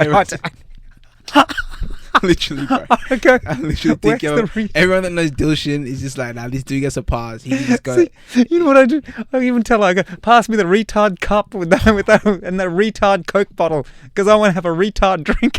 Then she's like, all right, fine, stop. Like, I can't, because don't tell me I can't do it. Anyway, so what happened was that. Sorry to segue, but I just want to say this. Okay. Don't forget what you were going on about. Don't forget. Yeah, I'm not going to forget. Yeah. So what I want to say is this. I remember one time I said this to her. I said, my sister's name's Belinda, right? I said, Belinda, am I a prick? Like, I honestly wanted to get her opinion. Yeah. Okay. She stared at me. Yeah. With this confused look on her face. Yeah. And then that look almost looked like anger, and she said, "Yes!" I'm like, "Oh, wow!" I just asked, and then, it all came out. It was almost like it's like building up. She was holding it. It was like, you can't believe that you actually asked me if you don't know what you are. It's like she was insulted. That you actually asked the question. I was like, all right. She couldn't believe you didn't know. She's like, is he that ignorant? You didn't know? Shout out to Belinda, bro. Shout out to Belinda for putting up with you. Do you know what I mean? Yeah, she's always like, oh my God. But all right, anyway, going back to what we said. Yeah. Whenever you get a negative thought, whenever you get a bad thought, don't block it. Think about why you're getting it. All right, think about. What's helped me is that you acknowledge why you're having this bad thought. Yeah. Then you explore it. Why? Yeah. What's the genesis of this thought? Where did it come from? And it could always be from a tiny thing as, I didn't like the way that person looked at me. Just that. If you trace it back. If you trace it back. Yeah. That's deep. I like that. So you find the root. And why did that person look at you that way? It could be because he had something in his eye. Yeah. It could be because he recognized you from a TV show. Facts. You know. Yes. Right? Yeah, you never know like what that. it is. Yeah. You never know. But whenever you get a dark thought or a bad feeling, ask yourself, why? Yeah. The Why? why. Yeah. You keep asking why. Yes. And you'll find out it's such a harmless little event It's like which a you miscommunication built out or to something. something bigger than what it is. Yeah. Bigger than what it deserves to be. So it's like your own creation, really. It's your own creation of ignorance that led to a negative thought, which you created in your own head. Yeah, which led to that thought. That's deep. That's really deep. Yeah. I like that. So you just trace it back. Even talking about this with you, it's really helping me next time in the future to get to that conclusion quicker. Yeah. I know what you mean. Because whenever you're having these conversations, you're learning yourself. You're learning yourself. Course. Because they say if you want to be an expert at someone, teach someone what you want to be an expert at. Yeah. You know? Because you learn. Yeah. Because you learn. Yeah. It's a you learn more thing. from what you're teaching. Yes. Yeah. Yes. It's so true. But when we were getting into boxing Fighting, and trapping and everything, I was learning more about myself by teaching you. Yeah, I know what you were saying. Even just then, before we started the podcast, with the little wrist, there was little things that I wanted to try. The 1-inch punch. Yeah. And then trying a little bit on you, I was like, okay, I'm teaching myself. Yeah, I feel you. Yeah, it's true. It's like you kind of need. It helps when you. It's like a mirror. You're bouncing off someone. Yeah, like that mirror you're talking about. Look in the mirror. It's like we're all mirrors for each other when you think about it. You know what I mean, like you're looking in the mirror, talking. I didn't know we were going to get deep. This is pretty good, folks. I didn't know we were going to get deep. Nah, this is what it's about, man. This is conscious conversations here. I thought he was like me sitting here trying to control my urges, going, "Coca, can we talk about this? How about this? How about this?" I thought I was going to have to get my phone and just show you like written text. Can I talk about it? Nah, bro, you feel free, bro. Feel free. But yeah, no, we can go deep, man. But yeah, it's like we're all reflections of each other in a way, do you know what I mean? And then you need that person or someone else that helps to bounce off what you have, because then you can see it for what it is. Do you know what I mean? Like what you said. But I really like that tracing it back thing. Yeah, I feel like that can solve so many like problems within. It does. You know what?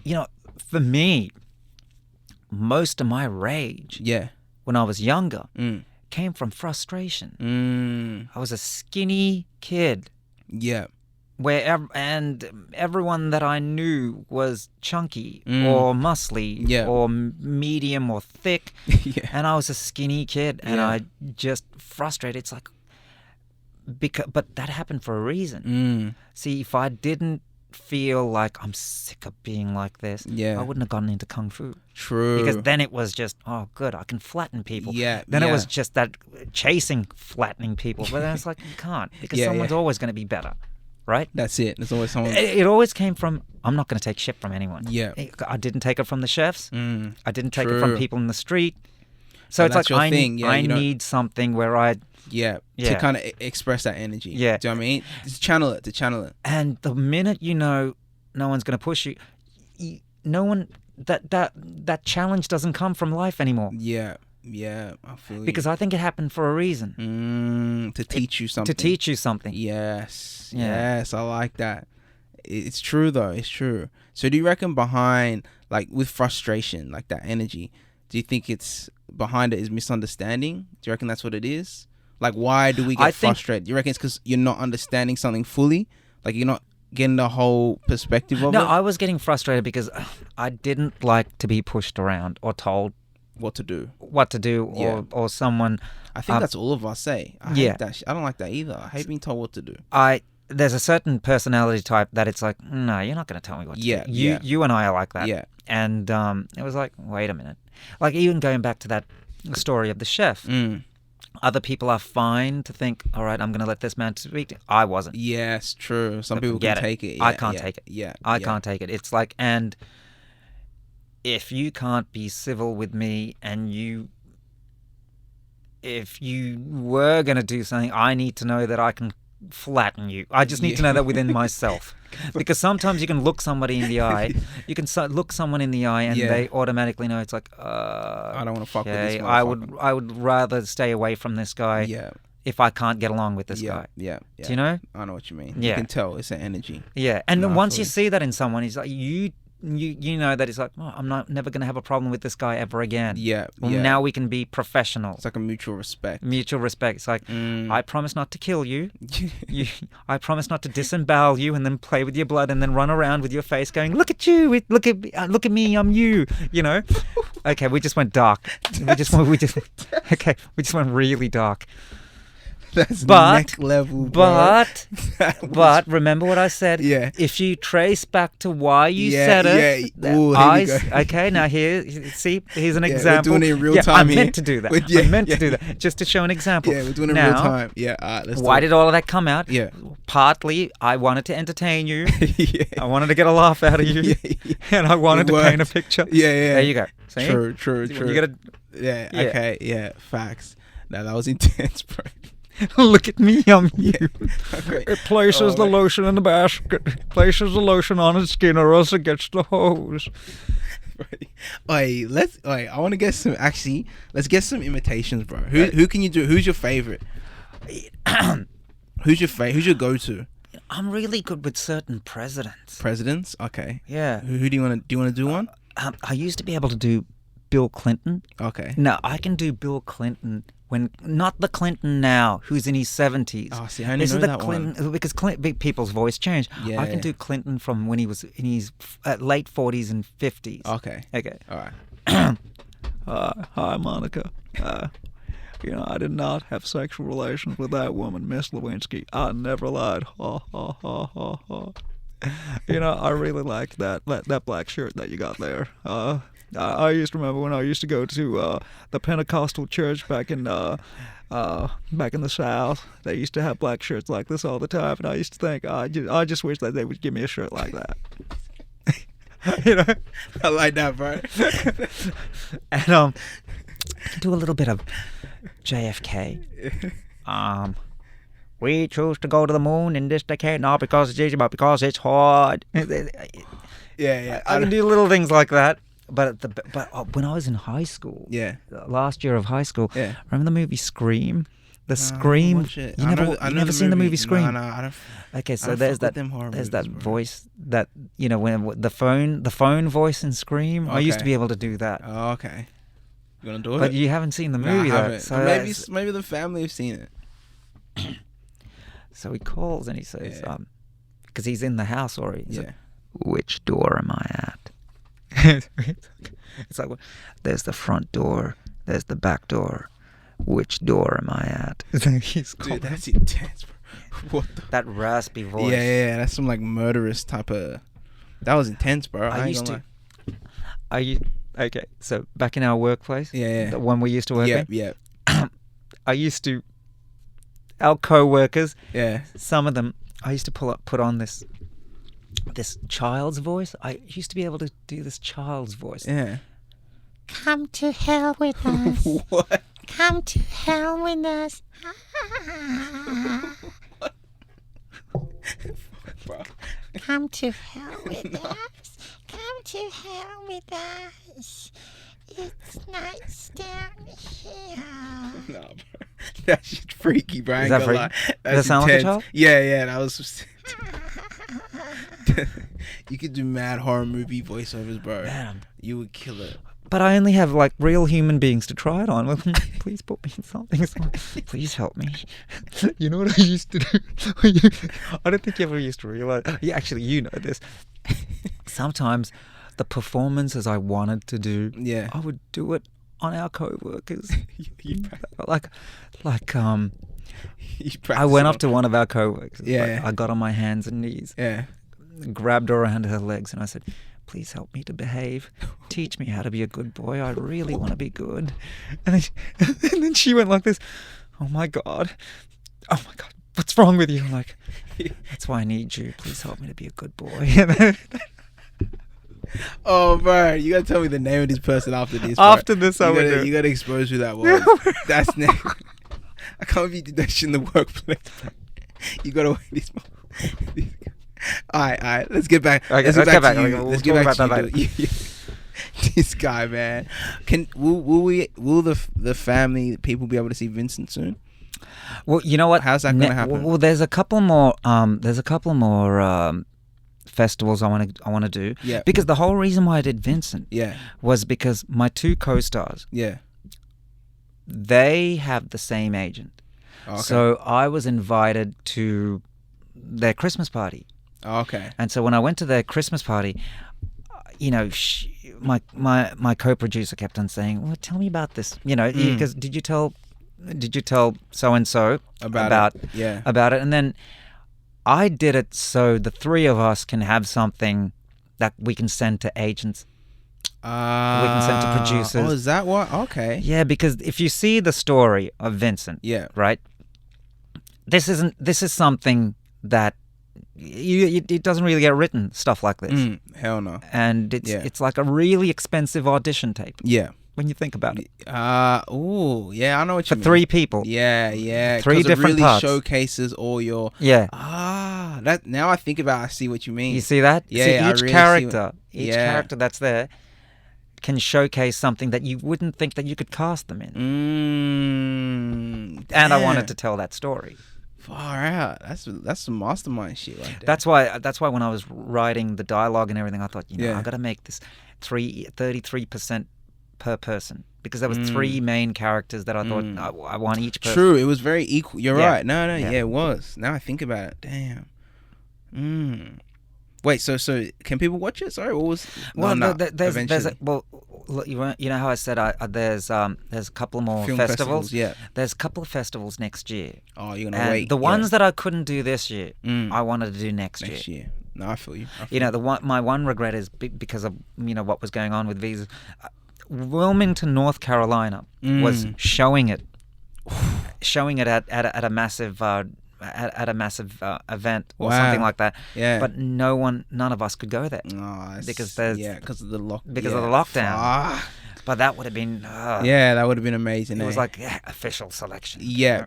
No, it just means there's a bigger one on the way. Do you know what I mean? I know. You gotta look at it like that. Facts. I know there is. Yeah. You know that. Yeah. 100, bro. Yeah. 100. It's a known thing, bro. But it's like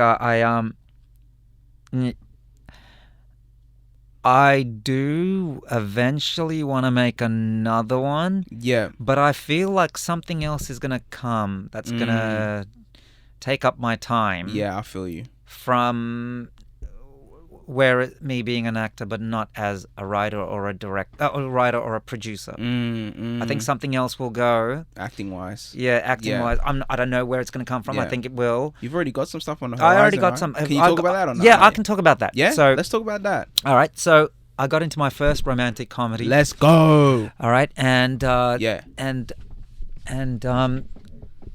Congratulations, by the way, thank you. brother. And the writer and producer / director who cast me. Yeah.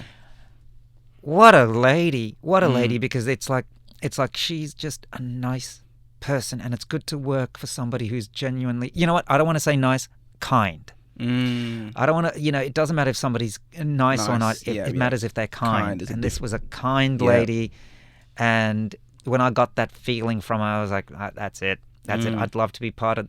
And she cast me in this movie, not this Thursday, but next Thursday, I'm going to go for our first script reading. Oh wow, nice. And get to meet the rest of the cast. Nice. So you met anyone yet? You've met? No, I met the guy that's going to be playing my brother, who's actually the star. Oh yeah. So what's your role? Tell the family your role. I'm playing the older brother of the star. Okay. Yeah. Oh, nice. Yeah. So that's what I'm playing, and it's a romantic comedy. Yeah, it's easy for you, bro. You've been playing the older brother for a lot of people. Do you know what I mean? In their lives. For example, me, there's a lot of people out there that you've been an older brother to. Do you know what I mean? Can you imagine what I'll be like when I get to play the dirty uncle? No. Well, thank you. No, but seriously, it's like you've prepared for this role your whole life. Because that's what you like to a lot of our friends, do you know what I mean? That's what you like. You like an older brother people go to. Do you know what I mean? You give them some, I don't know, maybe that's your role in the film. Maybe it's similar.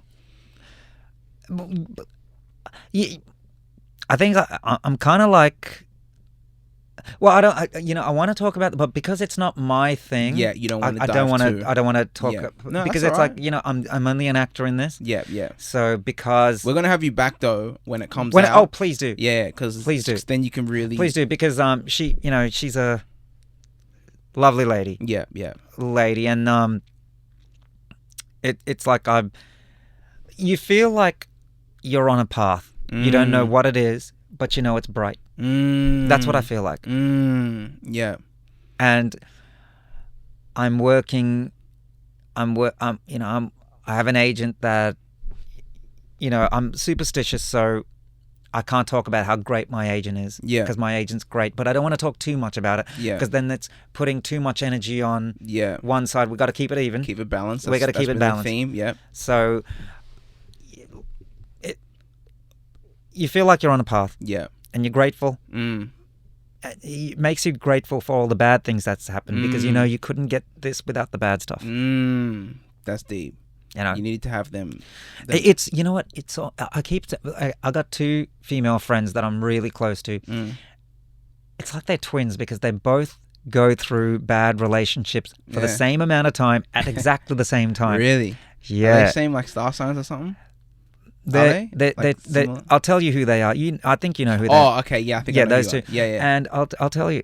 And I keep telling them. I said, "This is good. Now you know what you don't want." Yes, That's what it is. You know what this reminds me of? What I is have to say it's fresh in my mind. I was watching Black Mirror. I don't know if you've seen it. I don't It's watch on Black Netflix. Mirror. I know It's what Black so Mirror is, but fun. I never watch it. I never wanted to watch it, and then I was like, let me just watch one episode. The reason why I don't watch it is that it'll make me think of things that I don't want to think about. Yeah, no, literally, that's why I did not want to watch it. Yeah. I'm not watching it anymore, but I watched this one episode. I watched Yeah. a few, I ain't gonna lie, but I watched this one where it was like a dating episode, right? Right. And it's like they have like a dating app kind of there in this system, and the dating app tells you how long you're gonna be with that person based on whatever. And then like the more you date, the more because it's supposed to got a success rate of like 99%. Right. That you'll end up with, you'll find your perfect match eventually, right? But you need to go through all these like 5-hour relationships, and it tells you the expiry rate, 5 hour, 1 year. That's and stuff. great. Can you imagine if we had...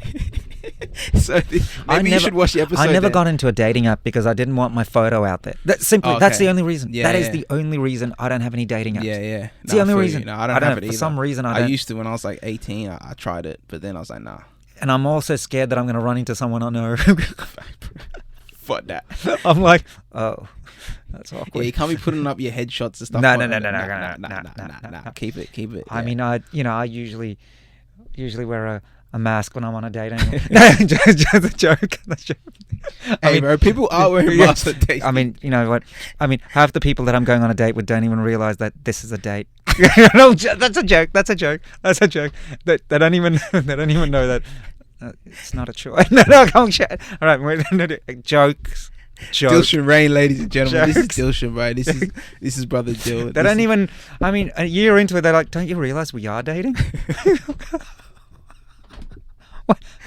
No, we are. No, joking. Oh, bro. You got to keep it light. Yeah, no, 100%. No, you can't take life serious. You can't take life serious. Yeah. Jeez, you can't. You can't. That's why I love comedians, man. Like they're Dave the best. Chappelle and stuff. They're on it. They know. But have you noticed, like, even with comedians, you need to have a balance. Yeah. Because if you go too dark, look at them. Yeah. If you go too funny, if you don't take life seriously at all, you go off the rails. You go off the rails. Yeah. But you need to have that. You need to have a balance. Yeah. I mean, in Buddhism, they teach you need to have a balance. Balance, true. You need to have a balance in life. Yeah. You know? That's the whole yin yang. It is. Maya law, all that. You got to have a balance. Everything is about balance. It's about getting back to that balance. Do you know what I mean? Like some things will throw you off, and it's just like, all right, let me get back on. And you know what? You should never put anyone on a pedestal. Yeah. Do not, because if you put somebody on a pedestal, you're not really seeing them for what they are. You know, I've seen actors who fawn over other Oscar winners and stuff. Yeah. Wait. You're only looking at their acting. What else? What about the rest of their life? How they treat their family. How do they treat they treat people that are beneath them? That's how you should really judge someone's character. Yeah. Watch the way that they treat people that are beneath them. And no one's beneath anyone, but I know you know what I mean saying. by that. Who are less fortunate than they are. Yeah. That's how Who you don't really have the judge same them. means as them. That's how you really That's judge someone. That's deep. You I know? like that. Don't judge them on how they treat their peers. judge them by how they treat their subordinates. Because then you see their true character. Yeah. Yeah. You know, speaking of which, let me tell you another story from that hotel. Yeah. Okay. Yeah. I remember there was this one guy. He was a dishwasher, but he was Okay. always happy. Yeah. Yeah. All right, it was pleasant, and then you realize, but the thing is, I used to have conversations with him because Yeah. he had an accent. Mm-hmm. He had an accent, and you can tell that he was from Timor. Oh yeah. He was from East Timor. Yeah. He was from Timor, but he's traveled around. Well, not really well traveled, but he could speak like 3 or 4 languages, right? Yeah. And that's pretty good. I was thinking, well, why is he a dishwasher? Why is he always content? At the age of 15, he saw his entire family get killed, and he had to run into the jungle and eat raw monkey meat because he couldn't start a fire. Because if he started a fire, then the militia that's after him would have killed him. Damn, bro. Damn. That's intense. And he even showed me his bullet wounds. Fuck. Yeah. But that's why he was so happy. Wow. After going through that, now he has a wife and a child, and he has a paying job. That's all he needs. Can you imagine? Fuck. Can you imagine? You go through that, everything else, you can conquer anything. Yeah, yeah. And what the fuck? What's gonna phase you? That is one of the greatest people that I've ever met. Yeah, yeah. That's deep. That is one of the in my lifetime. He will be up there as one of the greatest people that I've ever met, because look what he overcame. Yeah, yeah. Look what he overcame. Yeah, that's and intense. he's content. Monkey and man. he's content to find contentment in life. Yeah, that's because he's just grateful because he knows. Yeah, he's just grateful for life. The only time, and this going back to how cowardly chefs, right? I remember he got. Now, because he'd never said anything, and he and kept to himself, and I remember this one chef made a big mistake, and I told him, "You're an idiot." I said, and he because he insulted him. He just insulted. He goes, "What are you doing? You're dreaming about your wife?" And then he stared at him. The plates that was in his hand, smashed it on the ground. Wow! And he said, "You talk about my wife, I kill you." Right? Yeah. Because that's what's precious to him now. Yeah, yeah. Right? And then the chef kind of knew it. I said, you know what? You deserve this. Yeah, I said, you think he's just a low little dishwasher. You don't know his story. Yeah. You don't know nothing about him. Yeah. I said, and he said that he'll kill you. He's capable of killing you. Yeah. I said, because you know what I mean? Because he had to fight. He had a gun to in survive. him to survive. Yeah. Because it was a war, right? It's true. You were either on one side or the other. Yeah. And I said, and look at you. You just Treated thought like, he was just a dishwasher. Yeah. Nobody picked on him after that. Yeah. I saw the same thing happen at our former workplace. Yeah. The first time I was around. Yeah. All right. This man was from some country in Africa, but he had tribal cuts. Yeah. Oh, Mading. Oh, I can't say. Yep. That's the man. Yeah. I remember, and it was always a chef. Shout out to Mading, bro. I love that guy. He's a warrior. Yeah. He's a warrior. You could tell. Now, this man is an African warrior. Straight up. Warrior. We're talking about a warrior with like tribal 7-foot cuts.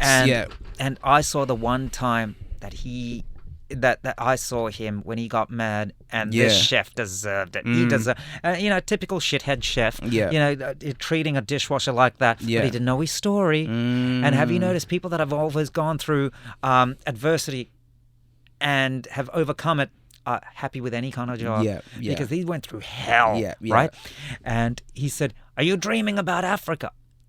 Whoa. And this is what he said. He smashed a plate. Yeah. Well, actually, no, he didn't smash this one. He actually went like this.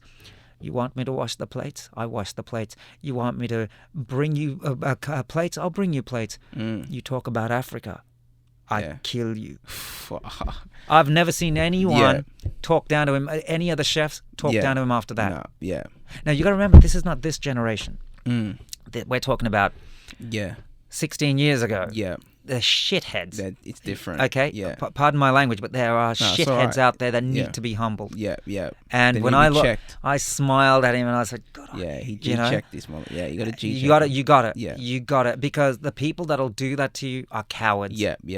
And you might be saving someone else from getting. Do you know what I mean? Like after. Because somebody who's not like Madine will get picked on. Exactly. You know? It's a fact. It's so true, bro. And I remember once there was another guy who was a dishwasher in that hotel. Yeah. This guy has never been back to Vietnam because back in the 1970s, he was part of South Vietnam. Okay. Fighting for freedom. Oh, wow. Against the North. Yeah. Right. Yeah. And that's what I mean. Look, the politics of it, whatever it is.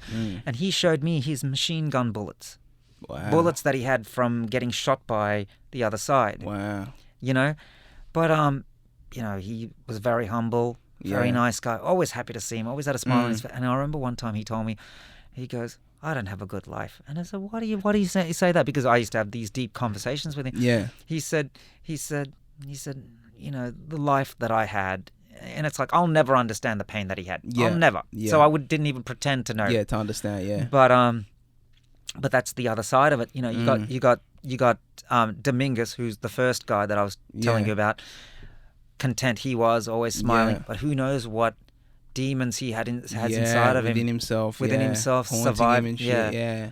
The But- trauma and stuff, it'd be fucked. But these guys were the hardest workers. No, they man. are, bro. I've never seen them take anything lightly. Yeah. And the only time the chefs were being shitheads were because they were shitheads. Yeah, exactly. Lazy, stupid shitheads. Exactly. Exactly. And that's why I love putting chefs in their place if they get attitude with me. Even to this day, I will not take it from a chef. Yeah. I will not do it. I know you don't, bro. I'm emotionally scarred I've seen from you it. in action. Where I'm ready to fight them. Yeah, I'm ready to fight them. Like, I will fight them right then and there. Facts. The first time I met you, that's how I met Dilshan, bro. I was doing a food run. I was covering a food runner shift. And then this chef, by the way, everyone's just silent around this dude. No one will, everyone just, no one wants to mess with him. And then Dilshan walks into the kitchen. I don't know what happened, but I think you asked him something. And then, I don't know, he responded, it was very disrespectful from what I remember. I won't take it. And then I remember Dilshan just going off, bro. The whole kitchen went silent. Everyone was just staring at him and the other guy. And you were just going at him. He was copping it. And I think he was in shock because he's just like, no one's ever spoken to me like this. Everyone just like, I walk over everyone, I won't say where I work right now, right? But very recently, Yeah. I had to do the same thing. Oh, really? But this time I did it without words. Yeah. Whoa. He wanted to be an arrogant shit. Yeah. I walked right away from him, and I went back and I said, somebody else better go there because you do not want to see what I'm like. Yeah. And then later on, they all went up and go, what happened? What happened? Did he do anything to you? Yeah. Whatever it is, he felt humiliated because everybody went up to see, well, what happened? What did he? Yeah, because I just walked away. You didn't say a word. So I saw him in the locker room. I didn't break eye contact, kept on staring at him. Yeah. He never looks me in the eye ever again. He knows. This guy's a savage. Yeah, I feel you though. Let's see how tough you are in the locker room. Let's see. I'm old school, man. I'm an old man. I know I'm an old man, and it's like, I wouldn't do this to someone. So treat people how you like to be treated, right? That's the moral of the story. And respect, right? It's all about respect. Respect the people who are doing the smallest of jobs. Yeah. Well, like smallest from smallest what? from like an economic point of view. Where there is no small jobs. There is no small jobs. Like I always used to like treat like the dudes that do the like Medingin or them. I'd bring them down. 'Cause you don't have to take down the bins as a bar porter. I'd always bring down like drinks or whatever they needed because they're doing all the hard yards, Yeah. And I remember I was working in this 5-star establishment, and there was this couple that did not come from came from a rural town. Yeah. And you can kind of tell they probably went through some reformed substance abuses from a lower socio-economical background. Okay. But they were so excited to be in a 5-star establishment. Yeah, right? Yeah. And I wanted to give them the best service I could because everything you did, what other people took granted for, they were grateful for. I served them bread, they were grateful for. Wow. They were saying thank you for every little they thing. just wanted to show the best that they could be. Right? Wow. Yeah. And I was like, well, this is the most important people today that I get to serve. Yeah. I feel you.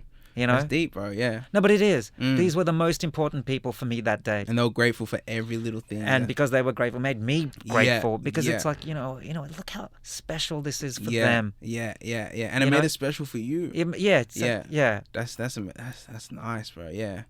That's nice. And I don't even know if I could think like this if I went 20 years back. You have to go through all. Yeah, you have all to go that through together. that. You have to. Yeah, It's true. You got to go through all this shit to have this yeah, kind of mind state where you can look at things from those Yeah, perspectives. Yeah, exactly. I And if feel you haven't gone through all the crap, Mm. how do you know what you are capable of? True. Right? What you can reach. Yes, I like You know? that. It's like you need to be tested so you know how great you are. Yeah. Do you know what I You mean? need To to be remind tested. you how great you are. Do you know what I mean? It's like you to need be.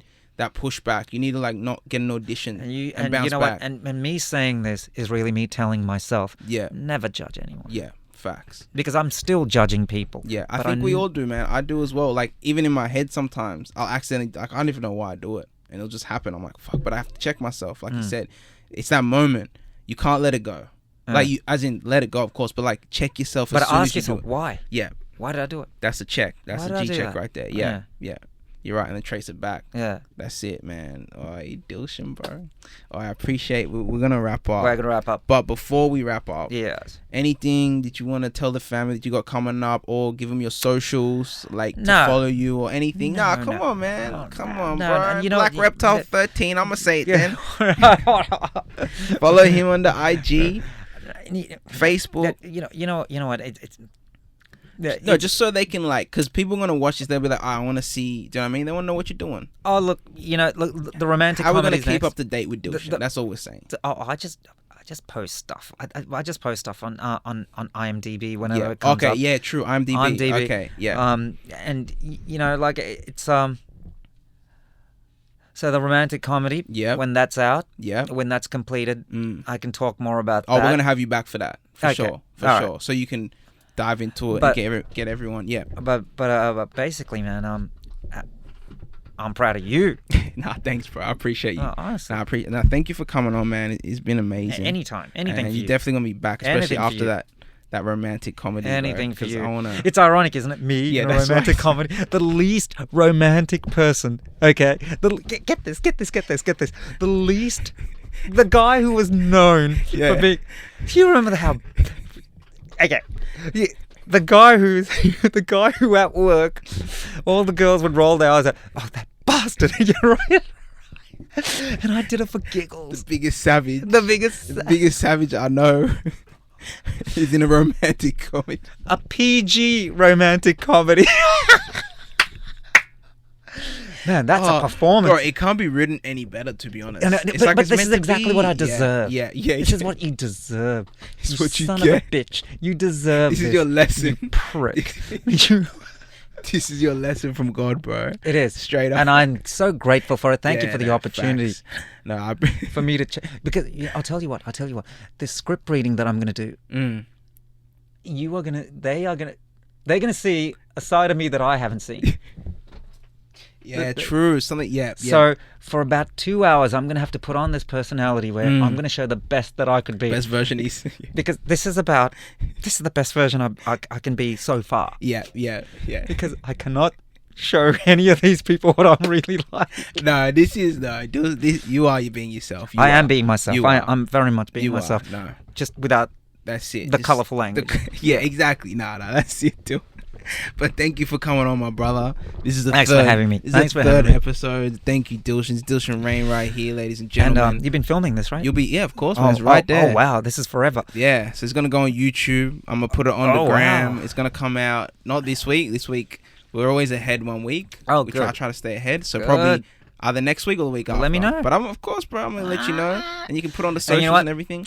After 2 weeks, we've got to get back to Oh training. yeah, back to training. We got to No, back of to course. training. Yeah, Because that's part I'm of gonna my take meditation. I'm gonna take it easy at the gym. Yeah, so I don't that's have all my- it is. Yeah. That happens so you can know what your limits Yeah, are. exactly. No, You know? it is. It's true. And You it's a can't overdo shoulder. It's symbolic. It's like, what am I carrying? You can't What do overdo I have it. to let go of? You Do you know what I can't- mean? Exactly. No, it's true. It's true. But I appreciate you, bro. Thank you for coming on the thanks show. thanks for having me on. Man, this is another Midnight Moods moment. We're going to be back next week. Same time. Comes out Tuesdays. Oh, Yep. So that's that's the date right there. Tuesdays. That's it. And that's Coco the Conscious signing off. Thanks, Dilshan Coke. Rain, ladies and gentlemen. Thanks, Coke. Thank you, my brother. Thank you for Thank coming you. on. Love you, Cokes. Love you too, brother. Let's get it. Peace.